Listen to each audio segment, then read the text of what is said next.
आधा वर्ष है।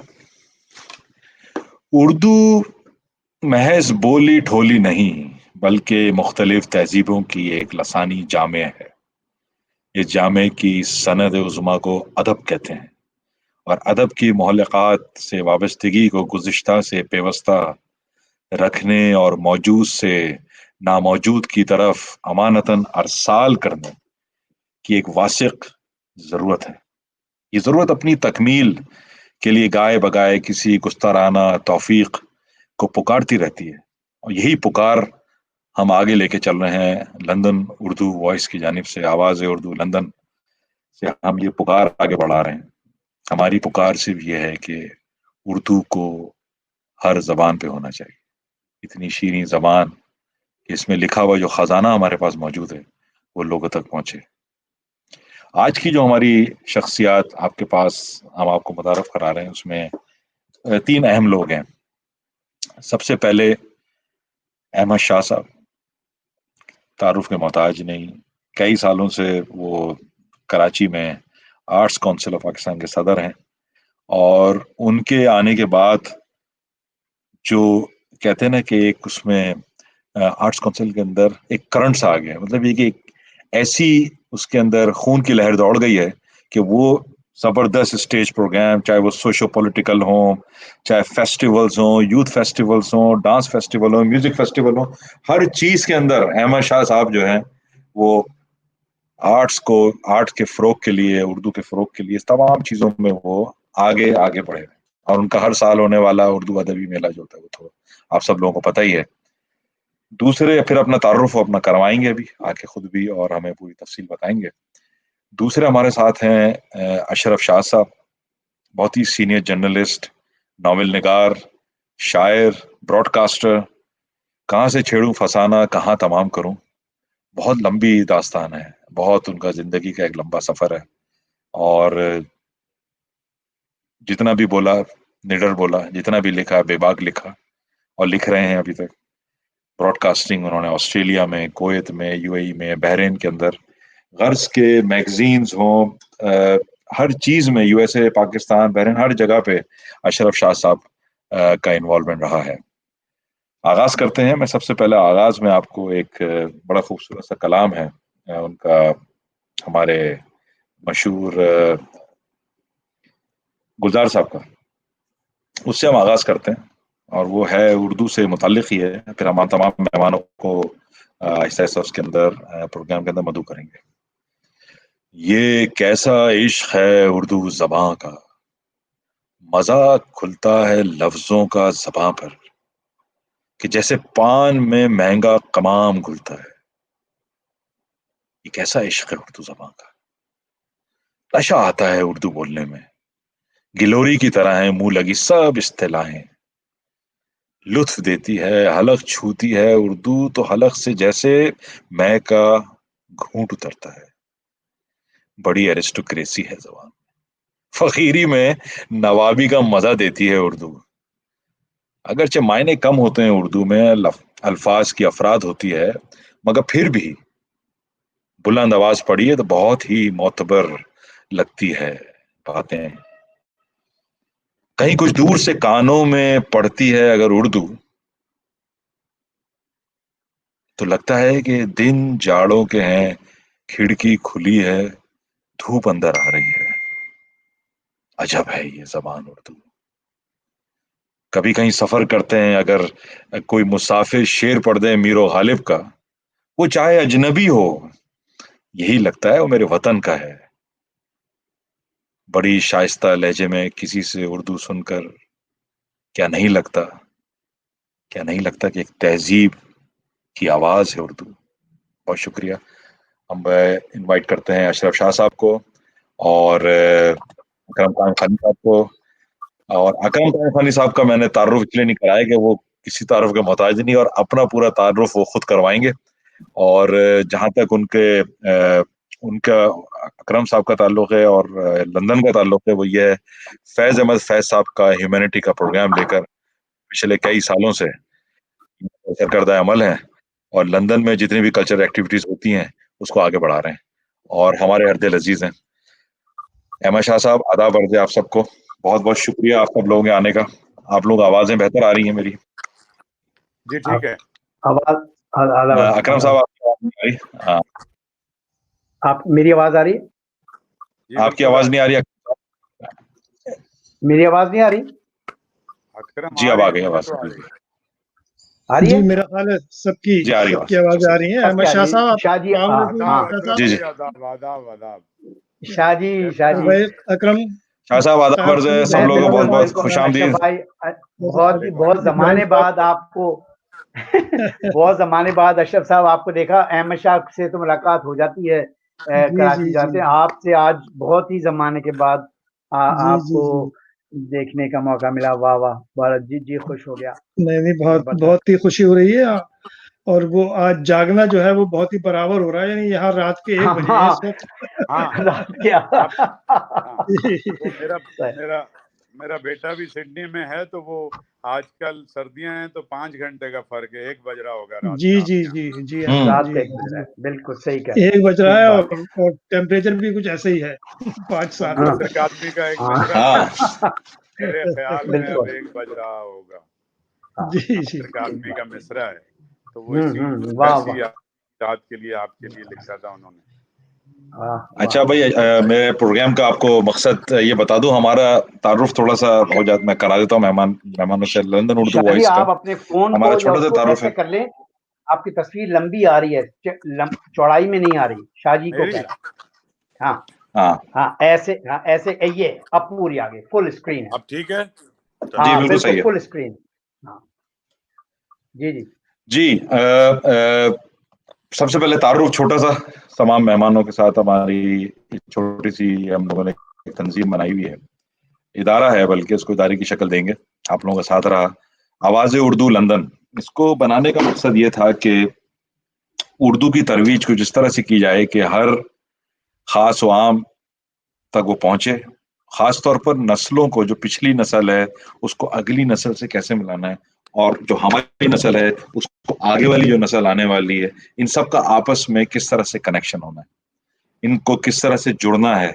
क्योंकि हमारा बहुत बड़ा खजाना उर्दू जबान का, उर्दू जबान का जो खजाना है, अदब है, शेर व शायरी है, वो सब मौजूद है। मगर मजबूरी ये हो गई है कि वो लोगों तक पहुंच नहीं पा रहा। उसमें चाहे मंतक हो, चाहे फलसफा हो, बहुत कुछ लिखा हुआ है।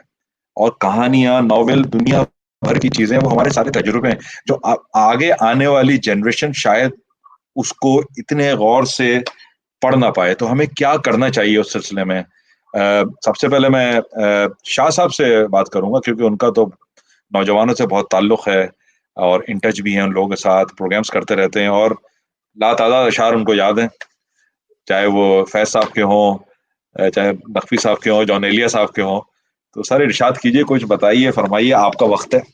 नहीं, मेरे ख्याल में ऐसी सूरत हाल अब तो बहुत बेहतर है। ये जो अब सोशल मीडिया के ज़रिए और यूट्यूब के ज़रिए, और हिंदुस्तान में रेख्ता ने भी काफ़ी काम किया है और यहाँ पर भी काम हो रहा है।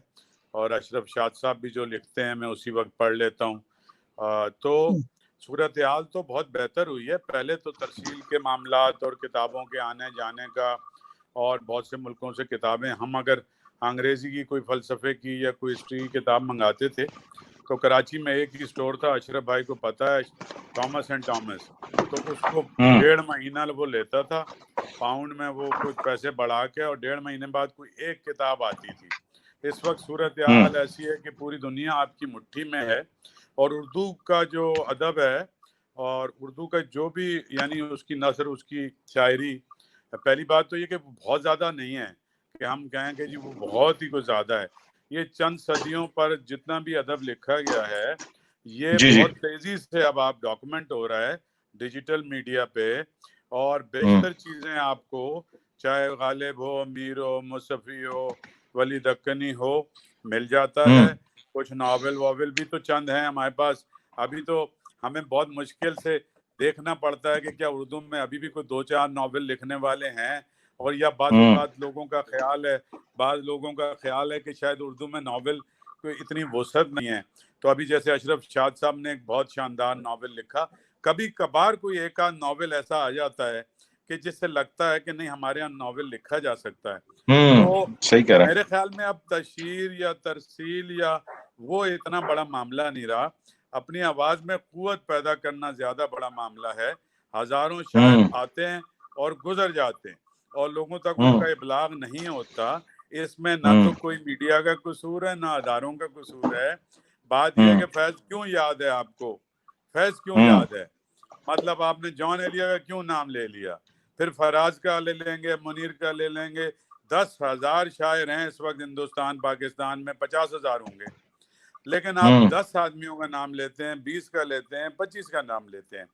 असल में ये बहुत क्वालिटी वाला काम है, बहुत सही बात है। ये बहुत कोई मुश्किल से किसी के हाथ आता है। तो अब देखें फैज साहब के साथ कितने लोग थे। अब जो संजीदा अदब का कारी है वो तो मैं फैज साहब के साथ मैं 10-20 नाम अशरफ शाद भी ले देंगे, मैं भी ले लूंगा, आम आदमी को तो पता ही नहीं है और फैज उस तक पहुंचा भी नहीं है किताब के जरिए।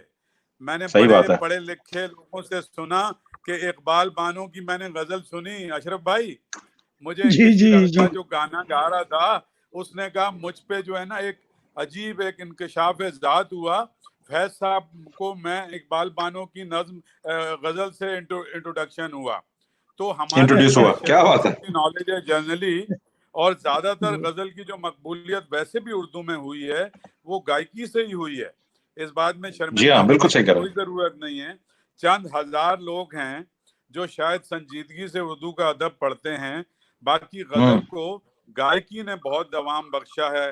खास तौर पे हमारे यहाँ बरकत अली खां, फिर उसके बाद अमानत अली खां, मेहदी हसन, फरीदा खानम, इकबाल बानो, इन लोगों ने बहुत काम किया। इसी तरह हिंदुस्तान में भी कुछ लोगों ने गाना शुरू किया। तो अब नॉवेल जो है वो तो बहुत ही संजीदा काम है और मुश्किल काम है।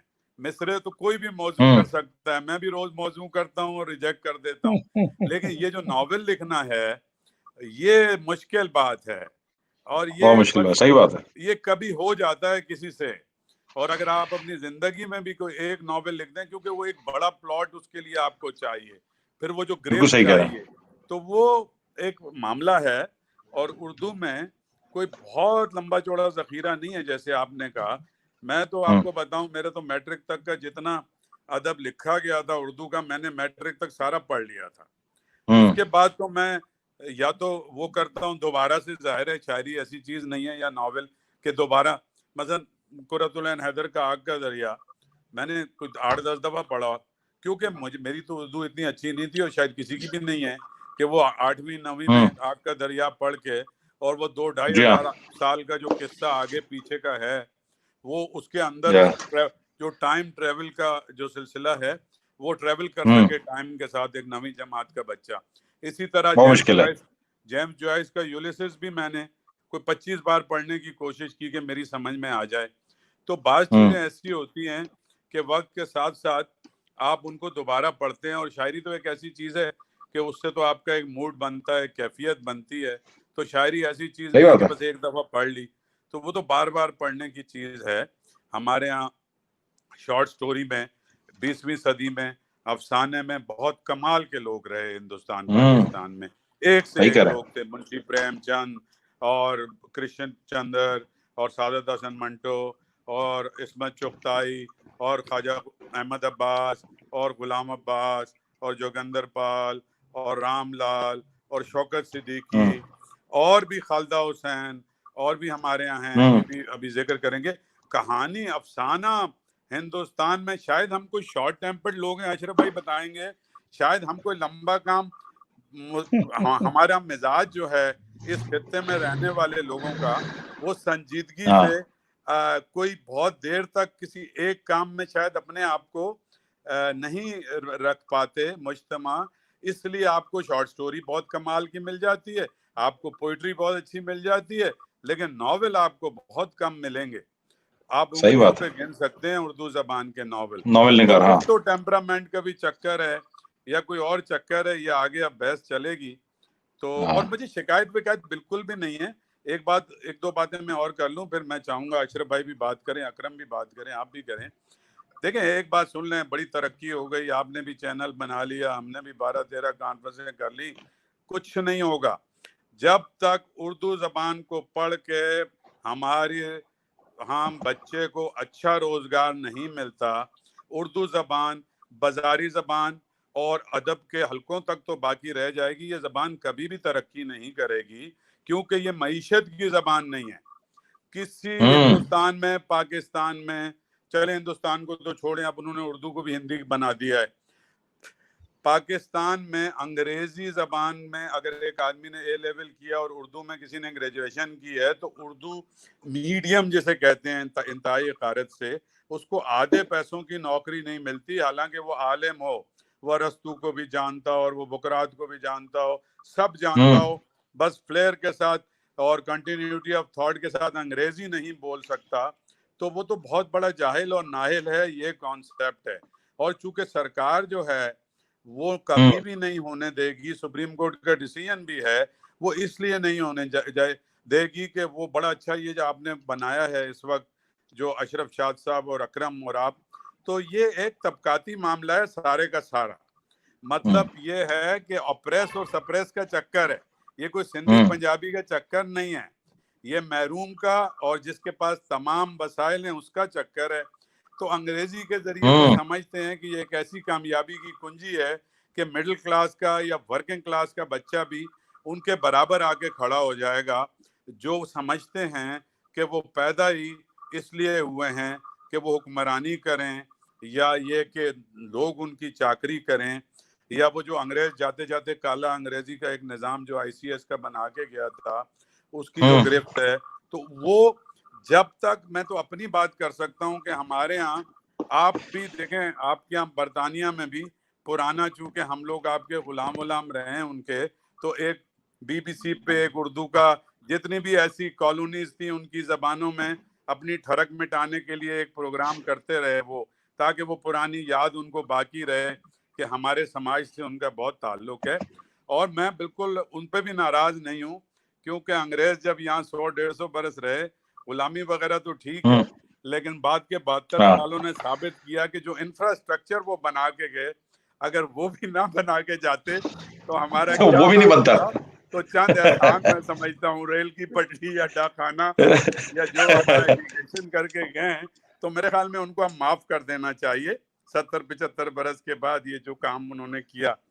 तो कहने का मतलब ये है कि उर्दू जब तक मईशत की जबान नहीं बनेगी, जिस तरह, और एक मिसाल है ये बराबर में ईरान में, जब इनकलाब ईरान जैसे आप कहते हैं, जी हाँ, आप, मैं भी उसके इतना ज्यादा हक में नहीं हूँ, आप भी ना हो, लेकिन वहाँ एक कामयाब तजुर्बा ये हुआ कि उन्होंने अपने तमाम उलूम को फारसी में तर्जुमा कर लिया, तो साइंसिस को, ठीक है ना, और फिर उन्होंने अपनी जबान में पढ़ाना शुरू कर दिया। हमारे यहाँ नहीं हुआ अभी तक, और मुझे नहीं लगता। यही मेरा अगला सवाल आपसे था और आपने जवाब दे दिया उसका। यही मेरा सवाल। आगे चलते हैं। बिल्कुल सही कह रहे हैं आप, और यही मसला है सबसे बड़ा कि हमारे यहाँ जो आगे आने वाली टेक्नोलॉजीज हैं, अब कंप्यूटर लैंग्वेजेस आ रही हैं, उसमें हमारी जबान नहीं है। तो अगर जो वहाँ, उसमें हम क्या कर सकते हैं उसके बारे में सोचना होगा, बात करनी होगी। मगर उससे पहले आपने नॉवेल का जिक्र किया, नॉवेल निगार हमारे साथ हैं अशरफ शाह साहब। मैंने इसीलिए ज़्यादा बात की, मैं चाहता था अशरफ भाई गुफ्तगू करें इस पर। हाँ, अशरफ साहब फरमाइए, आपका क्या इस बारे में ख्याल है? अच्छा, लोग सवालात भी कर रहे हैं काफी, और सब लोगों से गुजारिश है कि सवालात लिख के भेजें, जिससे सवाल करना चाहते हैं अशरफ साहब से, अकरम साहब से, शाह साहब से, तो आप जरूर लिख के भेजिए अपने सवाल। बहुत शुक्रिया जी। शाह साहब। भाई शाह साहब ने बहुत अच्छी और वो सारी, मेरा ख्याल है तकरीबन वो बातें कह दी हैं जो मैं भी कह सकता था, और अब कुछ छोड़ा नहीं है ज्यादा उन्होंने, और हर बात बिल्कुल उन्होंने बजा कही है और बिल्कुल सही कही है, और यही सारी सूरत हाल है। लेकिन उससे पहले मैं शाह साहब की यहाँ क्योंकि मौजूद है, और मेरी बहुत अरसे बाद उनसे मैं ये बरकी वसीले से ही सही, लेकिन बहरहाल बहुत अरसे बाद उनसे आमना सामना मेरा हो रहा है। हालांकि मैं जब जाता हूँ पाकिस्तान तो बहुत कोशिश करता हूँ, मुलाकात भी करता हूँ, मिलता भी हूँ, कि इन्होंने कम से कम एक बड़ा कमाल जो किया है वहाँ पाकिस्तान में, कराची में। देखिए, इदारे बनाना जरा मुश्किल काम होता है। इदारे तो होते हैं ना, सरकारी तौर पर बन जाते हैं, ग्रांट दे देते हैं, आप उसको कमिश्नर डिप्टी कमिश्नर को सदर बना देते हैं। पाकिस्तान में हमारे मुशायरों की अदब की रिवायत क्या है भाई? पाकिस्तान में हमेशा मुशायरे की सदारत एक डिप्टी कमिश्नर करता था, क्योंकि पैसे वही देता था, बजट उसी का होता था। अब तो खैर वो ये वबा खत्म हो गई है डिप्टी कमिश्नरियत की।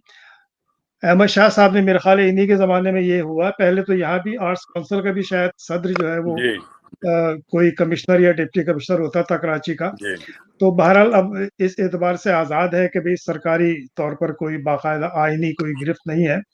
लेकिन इदारे बनाना मैं समझता हूँ बड़ा मुश्किल सा काम है। अब ये अब कराची में जो ये फेस्टिवल अदबी फेस्टिवल, उर्दू का जो जी फेस्टिवल जी। करते हैं, मेरा ख्याल है उसके बाद एक फेस्टिवल्स की भी एक वबा आ गई है। यानी अब देखिए कि हर महीने में, अब तो खैर आजकल तो ये कोरोना की वबा है, लेकिन उससे पहले के हर शहर में हर जगह किसी न किसी हवाले से कोई ना कोई जो फेस्टिवल हो रहा है उर्दू का और अदब का, और लोग जाते हैं। लेकिन कराची का इनका फेस्टिवल है और भी एक दो फेस्टिवल है, तो उनका बड़ा बड़ा एहतमाम भी बहुत करते हैं ये। और मेरा ख्याल है कि हर सतह के, हर तबके के लोग वहाँ होते हैं। हमारे जो सारे दानिश्वर हैं, लिखने वाले हैं, वो सब मौजूद होते हैं। बाहर से भी लोग सब आते हैं, और फिर जो कराची के उमूमन लोग हैं, मैंने एक आध दो दफा देखा है वहां जाकर, तो वो एक अजीब हुजूम होता है वाकई, एक मेले का समा होता है। तो मैं समझता हूँ इसकी हमें यकीनन दाद देनी चाहिए।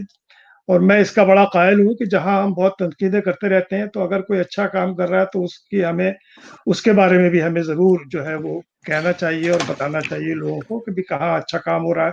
अगर बुरा काम हो रहा है तो वो हम लोग तो खैर, हमारा मसला तो यही है कि हमारी तो सारी पैदाइश से लेके अब तक हम सिर्फ वो हुकूमतों को कोसने दे दे के अपना जी हाँ, ज़माना उसी में गुजारते गुजर गया। हैं। सही बात है, सही बात है। कोई अच्छे अच्छे काम। उर्दू का जो मामला है, खैर बात क्योंकि उर्दू की है और उर्दू के सिलसिले में बात कर रहे हैं, नॉवेल की बात तो खैर मैं करूंगा बाद में। उर्दू का मामला, जो एक जो बुनियादी बात कही है ना शाह साहब ने, दरअसल बात वही है। देखिए, जब तक उर्दू आपके, कोई भी जुबान जब तक आपके पेट की जुबान नहीं होगी, आप वो जुबान कभी तरक्की नहीं कर सकती। उर्दू को मैं, देखिए आप लोग, मुमकिन है अच्छा ना लगे आपको, इदारा चला रहे हैं उर्दू के नाम पे, मैं उर्दू में लिखता हूँ, लेकिन मैं कोई अच्छा मुस्तकबिल नहीं देखता उर्दू का। हम्म। देखिए, देखिए आप जो, आप एमए उर्दू, देखिए एमए उर्दू मजबूरन इसलिए करते हैं कि आपको किसी और मजमून में एडमिशन दाखिला नहीं नहीं मिलता। मिलता यूनिवर्सिटी में या कहीं। उसके अलावा जहीं मिलता भी है दाखिला तो उसकी फीस इतनी होती है कि आम आदमी, तो वो जो एक मिडिल क्लास का, एक निचली मिडिल क्लास का बच्चा या बच्ची जो है वो जाकर बेचारा उर्दू में एमए कराता है। उर्दू, उसके पास सिवाय किसी स्कूल में हम्म। उर्दू पढ़ाने की नौकरी के और कोई काम नहीं है। अच्छा, आप, मैं एक हम्म। जमाने में, देखिए हम एक जमाने में बहुत जज्बाती हुआ करते थे कि साहब ये हुकूमत जो है ये पाकिस्तान उर्दू को कौमी सरकारी जुबान क्यों नहीं बना, कौमी जुबान तो है, सरकारी जुबान क्यों नहीं हम्म। बनाती साहब, सरकारी जुबान बनाना चाहिए। और मैं समझता हूँ, आज मैं बिल्कुल इस बात का एतराफ करता हूँ कि ये बिल्कुल गलत तरीके थी, बनाना ही नहीं चाहिए था। क्योंकि अगर उर्दू को आप सरकारी जुबान बना लेते तो आज जो ये पाकिस्तान से बाहर जो लोग, आप ये मिलियंस की तादाद में जो देख रहे हैं ना, वो लोग वो उर्दू पढ़ के जाते हैं, वहां किसी को नौकरी नहीं मिलती वहां पर। मैं ऑस्ट्रेलिया में रहता हूँ पिछले 30-32 साल से, और इस जमाने में एक बड़ी तादाद में पाकिस्तान से लोग आए हैं, और भी मुल्कों से लोग आते हैं, चीन के लोग जो आते हैं, वियतनाम से लोग आते हैं, जिनकी ज्यादा बड़ी तादाद है। उनके मुकाबले में जो पाकिस्तान के लोग हैं, उन्हें यहाँ पर कभी भी मुलाजमत के मामले में ज्यादा दुश्वारी नहीं होती, इसलिए कि वो अंग्रेजी जानते हैं, दूसरे लोग नहीं जानते। ये बड़ा अच्छा, फर्क पड़ा है। अभी आपकी आपकी आपके पूरे पूरे घराने पल रहे हैं आपके पाकिस्तान में, जो जो हालात है, मुआशी हालात है उसकी मौजूदगी हम्म। में। तो मैं तो बहुत, और खास तौर पर मैं, देखिए 40 साल हो गए मुझे पाकिस्तान छोड़े हुए, लेकिन हम्म। उसके ख्याल से कभी गाफिल नहीं रहा, मालूम तो रहता है कि क्या हो रहा है वहाँ। लेकिन यहाँ के जो मामला थे, और मैं 5-6 मुल्कों में रहा हूँ हम्म। छोड़ने के बाद, सही बात है। 30-35 साल से ऑस्ट्रेलिया में हूँ। मैं आपको बताऊं कि ये हम मुशायरे उशायरे कराते रहते हैं, ये अब जूम पे कर रहे हैं, अगर हम मुशायरे भी करा रहे हैं तो उससे हमारी नस्ल था ये मामला चल रहा है। इसके बाद से उर्दू उर्दू का कोई मामला भूल जाइए आप। देखिए, ये मैं आपको, ये अकरम कायम खानी बैठे हैं, यूसुफ इब्राहिम साहब आप बैठे हैं, लोग, मैं यहाँ मैं को 15 साल यहाँ, ये बिल्कुल ये बीबीसी की तर्ज का इदारा है सरकारी, SBS, उसकी उर्दू हम्म। सर्विस का मैं हेड था यहाँ 15 साल। बहुत लोग बार बार कहा करते थे कि साहब उर्दू का आप, उर्दू पढ़ाने का। मैंने कहा भाई, उर्दू पढ़ाना मामला जिस तरह हमारे यहाँ होता है ना कि आपने बच्चा हुआ मौलवी के पास भेज दिया कुरान शरीफ पढ़ाने आपने, तो ये उर्दू इस तरह जुबान जो है वो नहीं सीखी जाती या पढ़ी जाती। वो उर्दू जो है आपको कोई आदमी तावीज की तरह घोल के नहीं पिला सकता आपको। आप घर में आप अंग्रेजी बोलेंगे बच्चे से, पूरी माहौल, और उस बच्चे के साथ ज्यादती भी है भाई। उसको ऑस्ट्रेलिया में रहना है, उसको इन मुल्कों में रहना है, उसको आप उर्दू में कहाँ बेचारे को फंसा रहे हैं। तो मैं तो हम्म। बिल्कुल, हमारे जो भी बच्चे हैं, जो अच्छा, हमारी मगर नई ये नस्ल आ शायद रही एक है। सवाल, जी सवाल इसमें एक पैदा ये होता है कि हमारे पास आपका बिल्कुल कहना बिल्कुल बजा है, सही कह रहे हैं, आप लोगों के तजुर्बेकार लोग हैं आप लोग। मगर सवाल ये होता है कि यहाँ इंग्लैंड में आप जब होते हैं बाहर, या ऑस्ट्रेलिया में, जहां भी आप अपने मुल्क से बाहर हैं, यहाँ आप देखते हैं कि यहाँ जर्मन के लोग भी आ रहे हैं, यहाँ पर आपके फ्रेंच भी आते हैं जो फ्रेंच बोलते हैं, चाइनीज हैं, उनके मुल्क में चाइनीज बोली जाती है, उनका पूरा अदब, चाइनीज अदब पूरा चाइनीज में है। उन्होंने कभी चाइना से हट के बाहर कोई बात नहीं की। मगर सवाल ये पैदा होता है, क्या इसका जबान का ताल्लुक इंसान की किसी भी मुल्क की मईशत से होता है? क्या हम मुल्क से इसको जोड़ लें, या किसी जबान को हम मुल्क से जोड़ के अगर मुल्क खत्म, जबान खत्म हो जाती है, तो ये किस तरह से हम लोग इसको, जबानें तो जिंदा रहती हैं। अब देखो ना, उर्दू उर्दू की जो खुसूसियत है वो ये है कि अगर आप मोहम्मद हुसैन आजाद साहब के जमाने की उर्दू पढ़ेंगे और आज की पढ़ेंगे तो जमीन आसमान का फर्क है। तो ये अपने अंदर नए अल्फाजों को क्यों समेट रही है, अगर ये आपको लगता है कि इसका आगे कोई मुस्तकबिल दिखता नहीं है? नहीं नहीं, देखिए देखिए, उर्दू कम्युनिटी जो है एक, उर्दू बोलने हम्म। वाली, करने वाली, देखिए उससे ज्यादा बाहर, उससे ज्यादा आगे की बात नहीं है उर्दू की। उर्दू की बात जो है अदब का मामला है।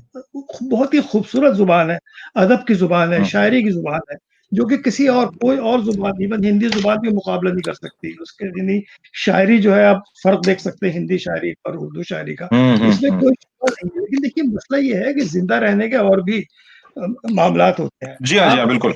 आप जिन मुल्कों के नाम ले रहे हैं, आप जर्मनी का नाम ले रहे हैं, आप जो है यूरोपीय मुल्कों के नाम ले रहे हैं, उनके मुआशरे जो है बहुत तरक्की याफ्ता मुआशरे हैं। वो अंग्रेजी पढ़े और अंग्रेजी जाने और अंग्रेजी सीख के बगैर भी जो है वो तरक्की कर सकते हैं, जिंदा रह सकते हैं। आपके यहाँ तरक्की नहीं हुई। मैं आपको बताऊं, हम्म। जामिया उस्मानिया हैदराबाद की, उसमें जी। एमबीबीएस जो है वो जरिया तालीम उसका उर्दू था। मेरे यहाँ हम्म। ऑस्ट्रेलिया में हमारे एक बड़े आई स्पेशलिस्ट थे, एफआरसीएस की, लंदन से, उन्होंने 1924 में हम्म। उन्होंने उर्दू में एमबीबीएस किया था। अच्छा, हम्म। आज आपके यहाँ मुझे बता दीजिए कोई भी। देखिए बात यह है कि आपके मुआशरे में ये जुबान का मामला भी जो है ये जुड़ा होता है आपके मुआशरे के तमाम इज्तिमाई मामलात से, दूसरे मामलात से। हम्म। आपके सही कह मुआशरे रहा ने हूँ। जनाब एक कलेक्टिवली कोई तरक्की नहीं की।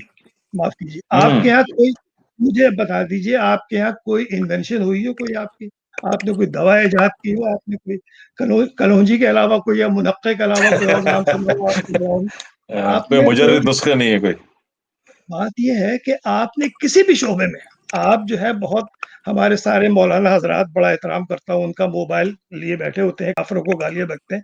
वो भाई बात ये, कोई एक चीज तो, कोई एक तो आपने अपने मुआशरे को तरक्की देने के लिए, आगे बढ़ाने के लिए, अपने लोगों को बेहतर बनाने के लिए कोई एक काम तो किया हो भाई।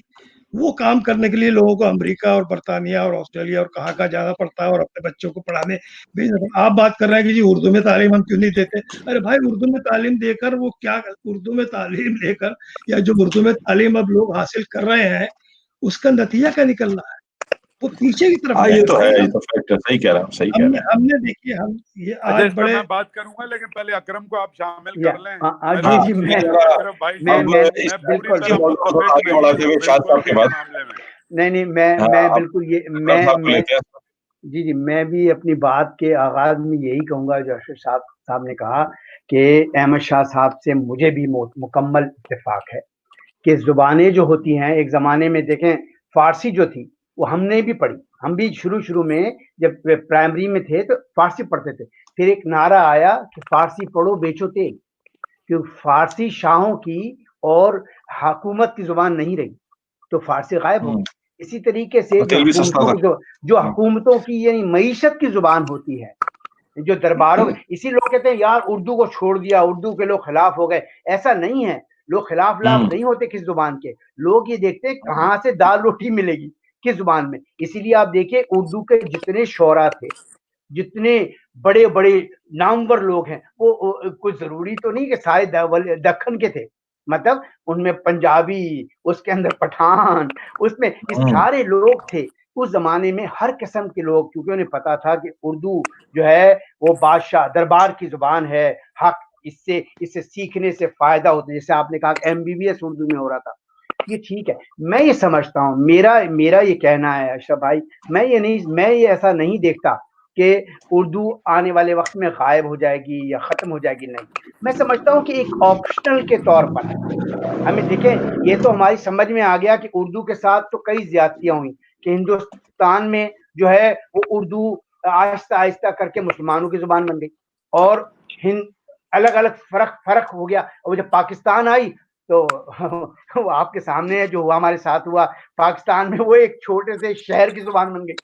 तो ये बड़ा एक अजीब और गरीब हमारे साथ हुआ उसकी वजह से। और फिर मईशत की जुबान बनने की सलाहियत नहीं रखती उसके अंदर। आज जो हमारे यहाँ डिग्रियां हैं, जो हमारी साइंस है, उसको उर्दू, जिस तरह से शाह साहब ने कहा कि फारसी फिर भी एक डेवलप्ड जुबान थी, वहां शायद और फिर उस पूरे मुल्क के लोग उस जुबान पर इत्तेफाक रखते हैं। हमारे यहाँ जो हुआ क्या, हमारे यहाँ क्योंकि हमारे मईशत की जुबान नहीं रही, इससे कोई फर्क नहीं पड़ता। आज अगर कोई उर्दू, अगर आज मैं जहाँ लंदन में रहता हूँ, यहाँ एक कहावत है कि अगर आपको अंग्रेजी और पंजाबी आती हो और सिर्फ पंजाबी भी आती हो, अगर सिर्फ पंजाबी भी आती हो तो आपका गुजारा लंदन में हो सकता है। आपको जरूरत नहीं है हीथ्रो एयरपोर्ट से लेकर के अगले 30 साल रहने में यहाँ पर आपको एक लफ्ज भी उर्दू ना, अंग्रेजी ना आता हो। लंदन नहीं बल्कि किसी भी बड़े शहर, वो अलग बड़े शहर में। अकरम एक जरा सी मैं समझता हूँ कि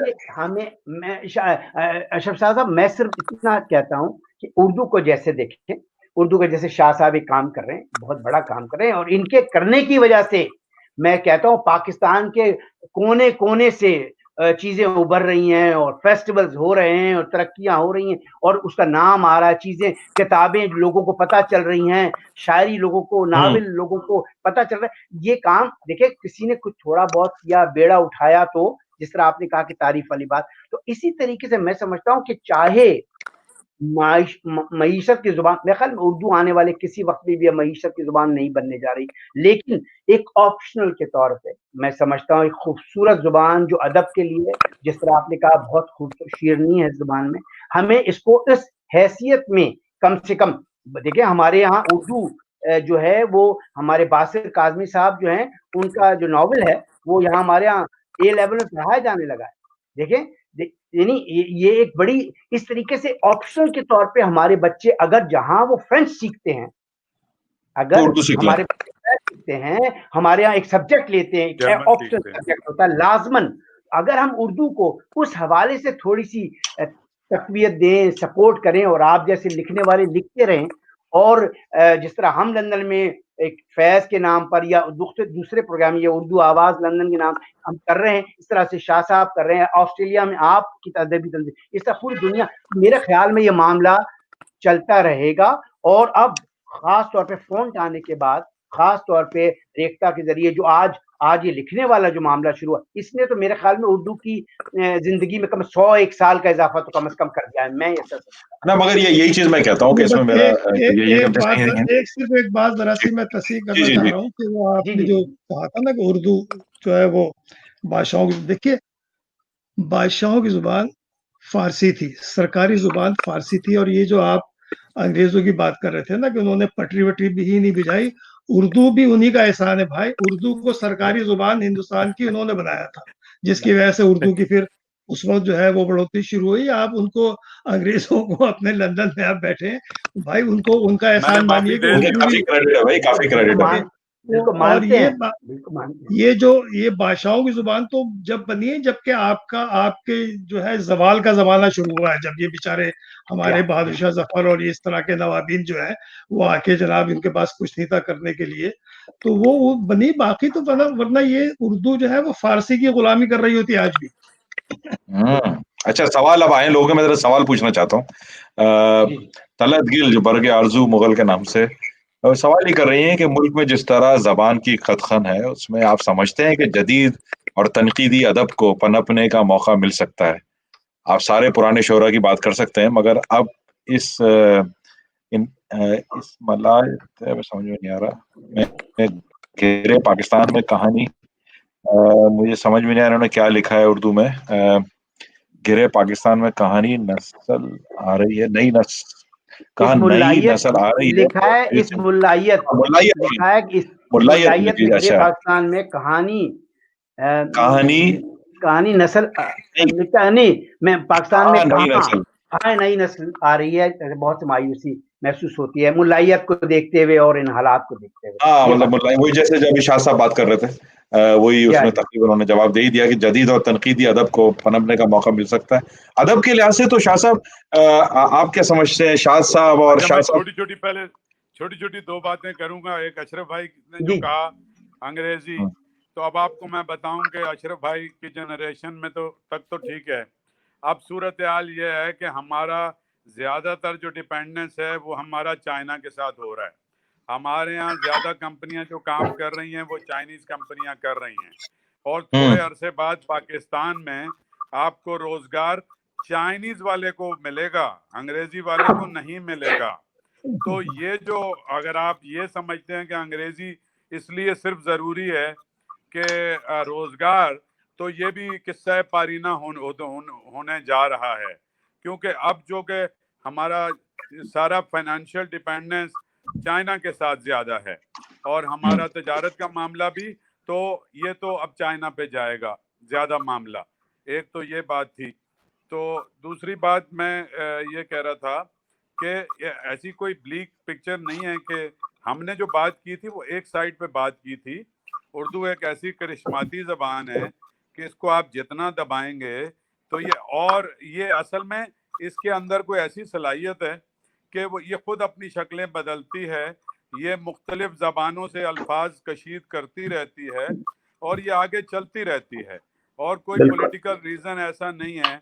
और जो आपने, जैसे इन्होंने कहा कि जी उर्दू बोलने वाले, तो मैं आपको बता दूं कि ये जो लाहौर है, ये 1947 के बाद उर्दू का मरकज नहीं बना, ये 300 साल से उर्दू का मरकज है हिंदुस्तान में, सही बात से। और 20वीं सदी, और सुन लें, उर्दू शायरी में तो 20वीं सदी दो पंजाबी शोरा ने, एक ने दाने जेब में डाली और एक ने बाएं जेब में डाली, मतलब दानी जेब में डाली इकबाल ने और बाएं जेब में डाली फैज अहमद फैज ने, और जेब में डाल के चल दिए। 20वीं सदी के तो दोनों बड़े शायर, जिनको आप कह सकते हैं, कोई तीसरे का तो दावा ही नहीं है, दोनों का ताल्लुक पंजाब से है। तो पंजाब ने भी बहुत काम किया है उर्दू में। और फिर फराज को आप देख लें, वो फारसी स्पीकिंग उसके अब्बा थे, लेकिन वो केपी का रहने वाला एक आदमी था। और वो जो एक बात ये हुई थी कि जी अकरम तुमने की कि वो एक छोटे से शहर की ज़बान बना दिया गया, मैं इससे भी इख्तलाफ करूंगा।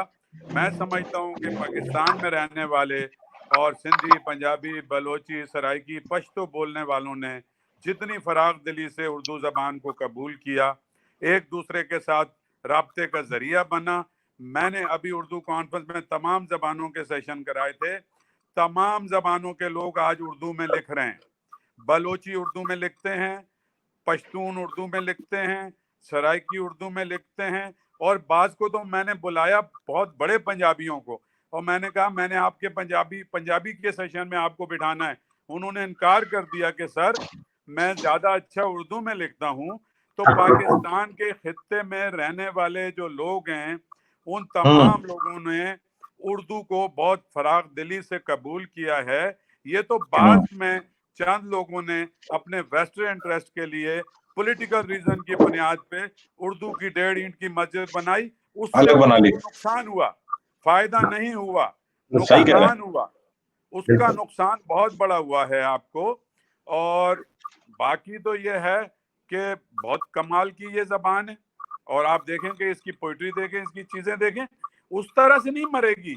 लेकिन यह है कि जाहिर है कि हमारे बच्चों का मसला ये है, जिस तरह हम लोग अंग्रेजी बोलते थे अशरफ भाई, हमारे बच्चे इस तरह उर्दू बोलते हैं, तो मतलब वो जो एक्सेंट है उनका वो नहीं है। और हमने बिल्कुल अशरफ भाई, हमने पर्पसफुली अपने बच्चों को शुरू से अपना पेट काट के अंग्रेजी मीडियम स्कूल में पढ़ाया कि जो महरूमियों का हम शिकार रहे हैं माशी तौर पे, और जिस हकारत की नज़र से हमें देखा जाता रहा है, हम तमाम वसाइल खर्च करके अपने बच्चों को उनसे बचाएं। ये कहने में कोई यार नहीं है, हमने जानबूझ के अपने बच्चों को अंग्रेजी पढ़ाई है। पाकिस्तान में तो बड़े वालिदैन बड़े फख्र से कहते हैं कि जी हमारे बच्चों की उर्दू कमजोर है। कसूर तो होगी, जाहिर है कि बेचारे अंग्रेजी हाँ मीडियम नहीं में तो है, सही बात है। वो अपने, देखिए मैं आपको, आपने जो शाह साहब ने बहुत सही बात कही, देखिए ये उर्दू मरने मरने की बात नहीं हो रही है। आप देखिए बुनियादी बात ये है कि उर्दू अदब की तमीज जुबान कैसे है, करें, शेर की जुबान है। अदब जिंदा कैसे। जुबान जो है वो आपके घर घर बातचीत की जुबान है।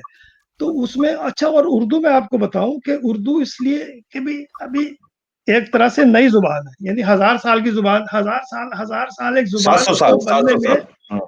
700 मतलब कि नहीं हाँ, नहीं लोग जो नहीं, हमारे 1200, बहुत हाँ, से जो 1000 साल के जो करीब हो रिस, गए तकरीबन ना। जो रिसर्चर्स हैं वो ले 1000 जाते हैं साल उसको कहाँ 900 हुए? 1000 साल। नहीं 1000 ग्यारह साल नहीं हुए। 11वीं सदी, भाई किसी ना हाँ, किसी हजार शक्ल हजार के में, करीब ही 11वीं हो किसी सदी गए ना में थे। कौन किसी सी उर्दू शक्ल थी? में, अरे भैया किसी ना किसी 11वीं शक्ल ये और में। 700 के दरमियान गिरा का था। मामला है। 700 साल, चलिए चलिए मैं हाँ, बात मान लेता हूँ, वो वरना तहकीक की तरफ चली जाएगी बात। बात ये है कि 700 साल किसी जुबान के लिए मैं समझता हूँ बहुत कम होते हैं। वो हम्म। हमारे 700 साल, कोई जुबान मुझे बताइए, अपनी अपनी जो हमारी इलाकाई जुबानें हैं उनकी तारीख लीजिए कि वो उर्दू से हजारों साल। ज्यादा पुरानी जुबानें हैं सारी, हाँ वो हम्म। पंजाबी हो, सिंधी हो, बलोची हो, सब जुबानें हैं। और इन्हीं जुबानों के, देखिए उर्दू का मसला ये है कि उर्दू कई एक तो उर्दू की कोई जमीन नहीं है, उर्दू किसी इलाके की, किसी खित्ते की, किसी जमीन की जुबान नहीं है। हम्म। नहीं है। देखिए बिल्कुल जुबान नहीं है। की बहस क्योंकि सियासी हवालों से चलती है कि भाई पाकिस्तान की भी ये किसी जुबान नहीं है, इलाके की नहीं है ना सर, ये इलाके की पाकिस्तान हो के ही नहीं किसी सकती चीज। इलाके की जुबान नहीं है, हिंदुस्तान के किसी इलाके की जुबान नहीं थी। भाई जो लोग सही जब, बात। अब इसमें आप हिस्ट्री में चले जाए वो बहुत लंबी बात हो जाएगी। बुनियादी बात कहने की ये है कि देखिए मैंने एक हमारे ये शायर, एक रिसाला निकलता है बॉम्बे से, बड़े पाबंदी से सिवाब अकबर आबादी साहब के हम्म। औलाद निकालती है। उन्होंने एक बड़ा अच्छा जखीम एक नंबर शाये किया था उर्दू के ऊपर। तो उसमें कई हम्म। खतूत मैंने, जो हमारे बड़े अब्दुल माजिद दरिया आबादी और रशीद अहमद सिद्दीकी और जी बहुत से जी जी। लोग थे, वो 1900, आज से कोई 60 साल पहले का, और हर खत में यही इसी खतरे का इजहार किया जा रहा था कि साहब उर्दू का क्या होगा, उर्दू पर बहुत सवाल आ हम्म। रहा है, उर्दू बड़ी मुसीबत में है। तो आज 70 साल बाद भी हम यही बातें बैठकर कर रहे हैं। तो उर्दू तो कायम है और रहेगी, जाहिर है, लेकिन उस तरह नहीं जिस तरह हम समझ के बात, जिस तरह हमारे यहाँ लोग जज्बाती होकर बात करते हैं कि साहब वो हमारे यहाँ ये मेडिकल में, डॉ मेडिकल में उर्दू में क्यों नहीं पढ़ाया जाता है, एमबीबीएस क्यों नहीं, वो अब नहीं हो सकता। दूसरी बात हम्म। देखिए ये है जो अब शाह साहब ने कही ना चीन की बात, ये देखिए हमेशा यूरोप में खास तौर पर, ये आप लोग रहते हैं यूरोप में, आपको पता होगा कि वहां पर जुबानें सीखने को बड़ी अहमियत हासिल है। यानी आप, हर आदमी, तकरीबन हर आदमी दूसरी या तीसरी जुबान जरूर जानता है यूरोप की, स्पेनी जुबान, फ्रेंच जुबान, सारी जुबानें। अंग्रेजी जुबान जो है ये इंटरनेट के आने के बाद वो ज्यादा हावी हो गई, वरना स्पेनिश जुबान ज्यादा हावी थी, फ्रेंच जुबान बहुत अहम जुबान थी। अब अंग्रेजी जुबान जो है, जाहिर है कि इस टेक्नोलॉजी की वजह से भी उर्दू में असल काम जो है, जो नहीं हुआ है, वो है कि हमारे यहाँ का जो अदब है, और ये शाह साहब हम्म। बैठे हैं, इस तरह के जो बड़े इदारे जो चला रहे हैं लोग, इनके ज्यादा समझने की और इनके करने की बात है कि सही कह रहे उर्दू अदब जो है हमारा, जो भी अदब है, इतना ताकतवर अदब है, उसको अंग्रेजी में या दूसरी जुबानों में मुंतकिल करने का, देखिए इनफरादी सतह पर होता है, किसी न किसी के बेटे ने अपने बाप का, किसी के जो हमारे बड़े बड़े लोग थे वो करने की कोशिश करते हैं। लेकिन इसमें दो बातें हैं कि भाई या तो हो नहीं रहा, और अगर हो रहा है तो इसका मतलब है उसे अंग्रेज दुनिया में पजीराई नहीं मिल रही, उसमें इतनी हम्म। ताकत और तवानाई नहीं है कि वो अंग्रेजी में छपे और अंग्रेज पढ़ने वाला जो है वो उसको सराहे। देखिए स्पेनी हम अगर। जुबान के जितने भी लोग आए, स्पेनी मार्केज आए, जितने भी नोबेल प्राइज विनर्स आए, जो भी पेब्लो नरोदा आए, सब जी आए, जी जी सब जी स्पेनी जी। से तर्जुमा होकर आए। लेकिन हम्म। उनकी उनकी तखलीक में इतनी कुव्वत थी कि उन्हें अंग्रेजी दुनिया में और अंग्रेजी पढ़ने वालों में हम्म। उनको बहुत ही पजीराई भी मिली, और बहुत ज्यादा आज भी उनके बड़े नाम हुए, बड़े बड़े उनको नोबेल प्राइजेस भी मिले उनको, और सब चीजें हुई। महफूज अरबी के जो है उनको नोबेल प्राइज मिला, वो अंग्रेजी में नहीं लिखते थे वो। बात यह है सही कि बात। हमारा उर्दू लिखने वाला ये नहीं, हम कि आप अंग्रेजी में लिखिए, उर्दू में जो लिख रहा है, उर्दू का अदब अगर मुंतकिल हो रहा है अंग्रेजी में, तो वो अंग्रेजी दुनिया में पजीराई क्यों नहीं हासिल कर रहा? मुझे बताइए कि कुरतुल ऐन हैदर का, हम, हमारी बहुत सबसे बड़ी हमारी नावल निगारें बड़ी हैं, अंग्रेजी दुनिया में उनका नाम कहाँ है? हम्म। अंग्रेजी दुनिया में हमारे जो दूसरे लोग हैं, दूसरे बड़े लोग हैं, हमारे दूसरे बड़े शायर हैं, अजीम शायर, उनका हम्म। नाम कहाँ है?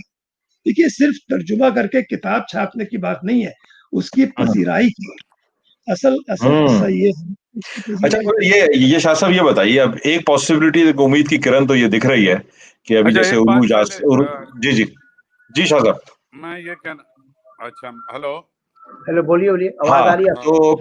तो मैं ये कह रहा था आपसे कि जो अभी एक पॉसिबिलिटी दिख रही है, जो उरूज आसिफ ने एक सवाल भी किया है इस सिलसिले में, और हम लोग काफी डिस्कशन करते रहते हैं जब बैठते हैं, कि रोमन उर्दू जो कॉन्सेप्ट है, सही आपको रस्मुल खत से बहुत फर्क पड़ रहा है। अगली जनरेशन अंग्रेजी तो पढ़ सकती है, क्या आपको ये लगता है कि आगे जाके मुस्तकबिल में कि उर्दू का कुछ रस्मुल खत तब्दील हो सकता है कि उसको हम रोमन में लिखें, क्योंकि शानुल हक हक्की साहब ने 60s में काफी इसके ऊपर काम किया है, और उसने काफी उन्होंने इसके ऊपर इदारे लिखे हैं, शाह साहब लाइन पर हैं? इदारे लिखे हैं। जी जी जी शाह शाह साहब। साहब नहीं, लाइन पे नहीं है, शायद ड्रॉप हो गई। नहीं, उनका शाह वो साहब लाइन नहीं। लाइन पे नहीं है, लाइन पे नहीं है। शाह साहब, आपको आवाज आ रही है? नहीं, उनका लगता है कनेक्शन नहीं है, कनेक्शन खत्म हो गया। हाँ, आप अशरफ साहब बात जारी रखें। ये बड़ा नाजुक मामला है, और आपने अगर ऐसा करने की कोशिश की तो उर्दू खत्म हो जाएगी। मैं जिसकी बात कर रहे हैं अच्छा। बिल्कुल। हाँ। देखिए, इंडिया में एक बेहद अच्छा, इंडिया में आप जब देवनागरी रस्मुल खत में उर्दू आपने लिखती तो वो तो एक अलग बात थी। उसकी वजह ये है कि कम्युनिकेशन की बहरहाल एक जुबान थी।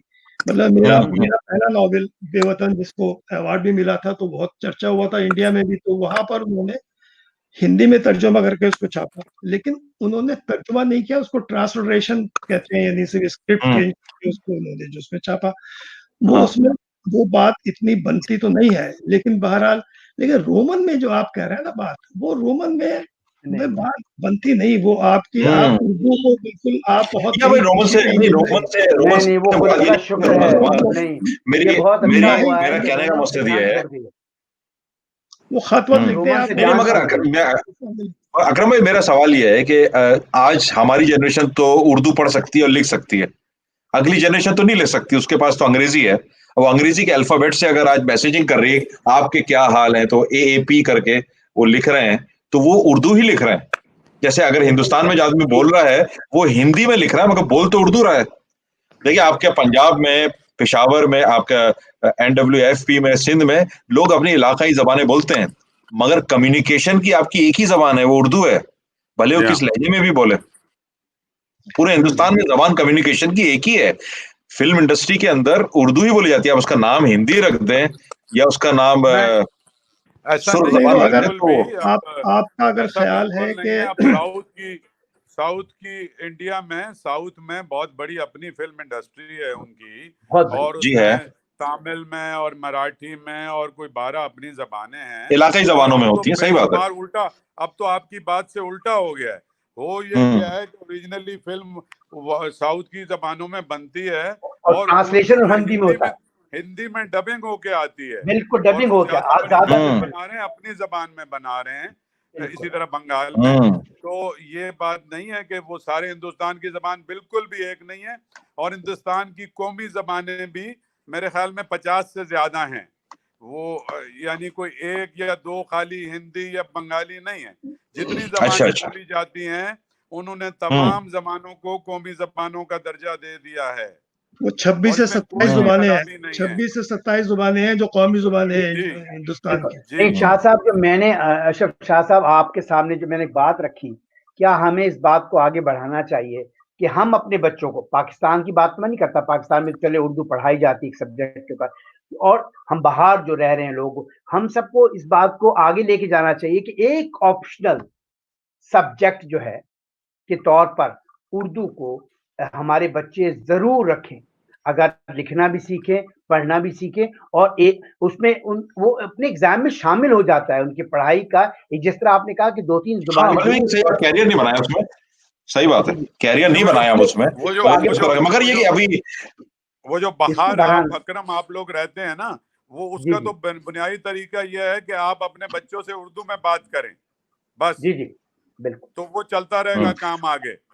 आप बिल्कुल सही कह रहे हैं, उर्दू में बात वो तो बड़ा अच्छा, और बिल्कुल वो तो आपने ये डिस्कशन जरा हो गया काफी। मैं चाह रहा था कि शाह साहब हमारे साथ मौजूद हैं, तो उनका कोई एक छोटा सा एक नॉवेल, कोई इख्तिबास, कोई उनका अफसाना कुछ अगर सुना सके तो लोगों को, हाँ सामीन आप आपको सुनने के लिए बैठे हुए हैं। मेरा जो शायरी मेरा शायरी सुने। जो मेरा सबसे छोटा नॉवेल है ना, वो भी 400 सफ़े का है। वो ब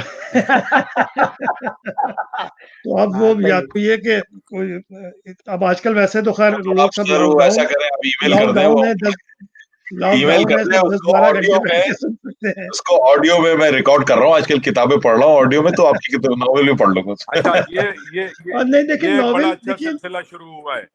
ये हाँ किताबें आप जी जी सुन सकते हैं, जी, किताबें जी, जो जी, हैं वो बिल्कुल। पढ़े, हाँ, पूरी किताबें पढ़े जाने का भी एक पढ़ जाए बिल्कुल। ऐप बिल्कुल। है, और तो मैं बहुत यही चैनल ने इसमें शुरू लगे किया हुए हुआ शाह है। साहब, हम लोग कर रहे हैं इसमें काम काफी। मैंने भी, हमारे हसन जावेद साहब हैं, उन्होंने नेशनल स्टूडेंट फेडरेशन की स्ट्रगल के ऊपर किताब लिखी, तो उसके काफी मजामीन मैंने पढ़ के ऑडियो में जी, अपलोड हमारे किए हैं, दोस्त हैं, लोगों ने वो बड़ा। यहाँ जियो में काम करते हैं जी। मैं उसमें एक नहीं चैप्टर नहीं मेरा भी था, वो भी ऑडियो किया हसन आपने। जावेद, ये अरे वो लंदन वाले। दूसरे, वो लंदन वाले, हसन जावेद वो मालूम। हाँ सफेद बालों वाले हसन जावेद। हाँ जी, जी, हाँ, जो जी, जी, आपके जी, वो भी मालूम तो आपका है। ही कॉमरेड आपका हैं, ही नहीं आपकी यहाँ हैं तो रोनुमाई दोनों हुई ना उस कॉमरेड। किताब की। उस किताब की रोनुमाई तो आपके यहाँ ही हुई ना, आपके अरे आर्ट्स काउंसिल, आप ही के। अभी हमारे यहाँ जो अभी जो हमारे जी, यहाँ अच्छा, जी, जी। आए अच्छा। हुए थे ना। उसी किताब को ऑडियो में ला रहे हैं ये अपने अच्छा, अच्छा, नहीं, बहुत ये। बहुत अच्छा, बड़ा अच्छा, सुने बहुत सुने, अच्छा काम है भी एक हमारे। बात बहुत ह जरूरी है। हाँ हमारा एक पूरा बात माज़ी है सुनो, उसके अंदर वो भी। ये है कि सारे जी कॉमरेड जी बैठे जी हैं। शाह अब साहब। अभी हमारे साथ हाँ नूर जहीर थी, अभी इस अभी हैं, जी प्रोग्राम जी को वो अभी सुन भी रही हैं थी या सुन रही हैं, ये। तो हाँ अभी सुन इनको भी रही है, हैं। आपको सुन एक्नॉलेज रही है करना वो। चाहिए। सज्जाद जहीर साहब की बेटी हमारे साथ इस वक्त है, और सज्जाद बिल्कुल। जहीर साहब का क्या नॉवलेट था, लंदन की एक रात। अशरफ शाह साहब, आपने क्या पढ़ा जी, बात जी, है, होगा, क्या क्या बात बात है, जी, जबरदस्त, जी, मैंने भी अशरफ पढ़ा है वो, साहब जबरदस्त। दोनों वाह वाह जबानों वाह, में लिखते थे। क्या और क्या एक बात। बात और मुझे, एक बात बर्लिन से मुझे आरिफ नकवी ने फोन करके बताई। ये बात की तायीद तो नूर जहीर ही कर पाएंगी कि गुज़श्ता दिनों इनकी 2 बहनों की हिंदुस्तान में डेथ हुई हाँ है, बिल्कुल जिसमें से जी जी बिल्कुल। जी। एक बहन इनकी डॉक्टर थी और एक हम्म प्रोफेसर थी, और कई यूनिवर्सिटीज की वाइस चांसलर भी रही हैं। जी तो बिल्कुल ये भी बिल्कुल। एक, हम इनसे ताजियत भी करना चाहते हैं यकीनन, नूर जी यकीनन। जी, जहीर से। बहुत ही अफसोस, सही बात है, बहुत हमारे अफसोस, भी कई बहुत अफसोस। दोस्तों का हाल ही में इंतकाल हुआ है अभी। इसका सरवर जावेद का सरवर आज ही, जावेद बल्कि और शाह अभी जी ये साहब हाँ, कल शाह बड़ा की अफसोस बात हुआ है, मेरा। कल शाह की साहब के बात ही है मुझे फेस उससे पैगाम से मालूम हुआ। उसका जी। हमारा कल साथी कल था, पुराना सरवर साथी था जावेद का हमारा, इंतकाल सरवर हुआ है जावेद जी। जी। सरवर जावेद का और इंतकाल हुआ है अभी। एक आसिफ अदबी साहब हवाले का से गुलजार गुलजार कल देलवी ही का गुलजार इंतकाल का हुआ है। इंतकाल हुआ है जी। हाँ अख्तर शिरानी साहब के साहबजादे डॉक्टर मजहर शिरानी साहब जी हसन का हाँ। इंतकाल महमूद हुआ है शिरानी, अभी। उनका भी तीन इंतकाल जी हुआ है जी। हाँ जी 3-4 लोगों का अचानक एक बहुत ही सानिया।